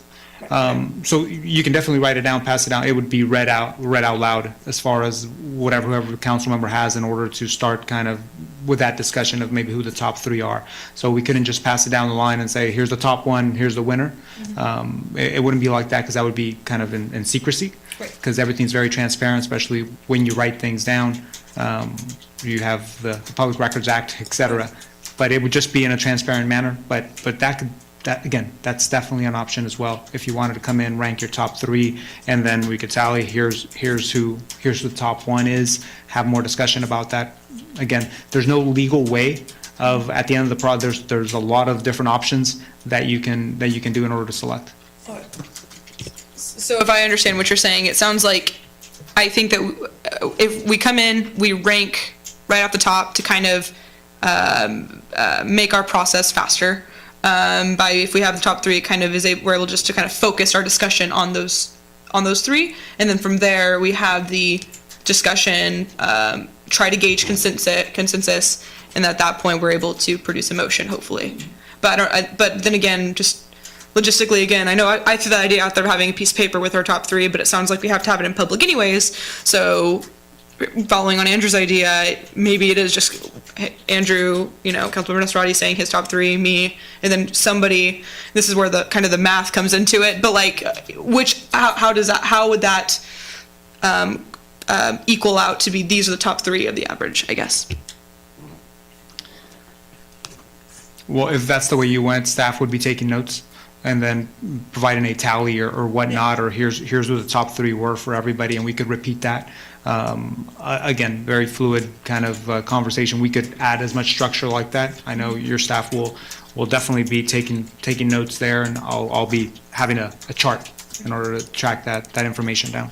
So with the ranking, and Becky, I'm sure you recall as well, we actually just, they did, submitted the top three, your name's on it, so it's not a secret, but it was just a matter of, okay, it was 23 people, so it was crazy large, but nonetheless, they set it down, wrote it, you submit it, and then the dialogue went from there. So it didn't have the beginning of, okay, here's my passionate plea for so-and-so. Right. It's kind of like, okay, where am I with what I think is best for this council? Right. So, that's one thought of it. In that situation, was it just top three and equally weighted? Or was there first, second, third scoring? Top pick was a higher number, so 3, 2, 1, 3, 2, 1 being 1, 2, points. 3. Yes. Okay. And that's how some elections work, where they've shifted to a ranking election, right? In Maine, yeah. Yeah. And at least that way, we'd have the top 2 or 3, and then we could have that more emotional dialogue if necessary. Yeah, and under that too, there could be a chance that we all submit the same number one, which would save us a lot of time. Wishful thinking. Right. This is government. We don't. Okay, so the motion looks like right now, and stop me because somebody else is going to have to make the motion, but that we would, on Friday, we would convene, having marinated in all of these interviews and thought process, and we would each put down our top three. Our top person would receive 3 points, our second person would get 2, and third person would get 1 point, and then we'd have our name on it, we would submit it to the clerk, and then the announcement of the top 2 or what the numbers were, and then we'd go from there. That won't be hidden, anybody can get that information, but we're just trying to bring the situation back around. Then we'd have discussion, consensus, and motion. Does that sound what the consensus of council is? Yeah, as long as I'm not the one saying that motion, I'm cool with it. Oh, that's a clerk's job. So the motion would read, you would be moving to have staff set up a ranking system card with 1, 2, and 3. 1 would be a value of 3, 2 would be a value of 2, and 3 would be a value of 1. At which point, we'd find out the top numbers, discuss the top people, and then probably find a more consensus and a motion to accept whomever. That would be the motion. Second. I didn't make the motion. You guys are doing this. It sounded like a motion to me. Clerk, read back that motion. Procedurally read back. So staff will develop a ranking system card to provide to each council member so that they can submit their top 3 applicants. Their number 1 applicant would obtain 3 points, their number 2 applicant would obtain 2 points, and their number 3 applicant would obtain 1 point. They would submit that card to staff for calculation. The calculations and ranking would then be read back, and council would then have the opportunity to discuss before taking a motion to select the applicant to fill the council vacancy. Did I miss the name? And whose motion was that? So moved. Jeez. Motion by the Vice Mayor and a Second. second by Councilmember Larson. All right, clerk. Thank you. Councilmember Nisrati? Yes. Councilmember Larson? Yes. Councilmember Esquer? Yes. Mayor Bublak? Yes, thank you. Thank you all for coming out here and participating in this. Will we get that Friday morning? Correct, unless you had, Like a 1, 2, 3. Yeah, you can't fill it out. You can't fill it out in advance. It'll have a little thing on it. So thank everyone for coming out. And then at this point, I need a motion to adjourn. I have a question. I have a question. Just for clarification on public participation, and for those who are watching. So this public participation that will take place on Friday, it will only be pertinent to the things on the agenda. Is this for, we're giving an opportunity to people to come speak on behalf of the applicant that they like, the applicants themselves? We kind of answered this earlier, but I just kind of want it cleared up. Yes, so special meeting Friday, there'll be an opportunity, there'll be a portion of the agenda prior to any decision of the city council where it'd be opened up for public comments. At that point, any member of the public, including candidates, could come up and give a public comment. Following our scoring. No, Prior. correct. Okay, Move motion adjourned. and a second. Second. All in favor, say aye. Aye. Thank you all for coming. Good night. Good afternoon. Good day. It's a good day, yeah.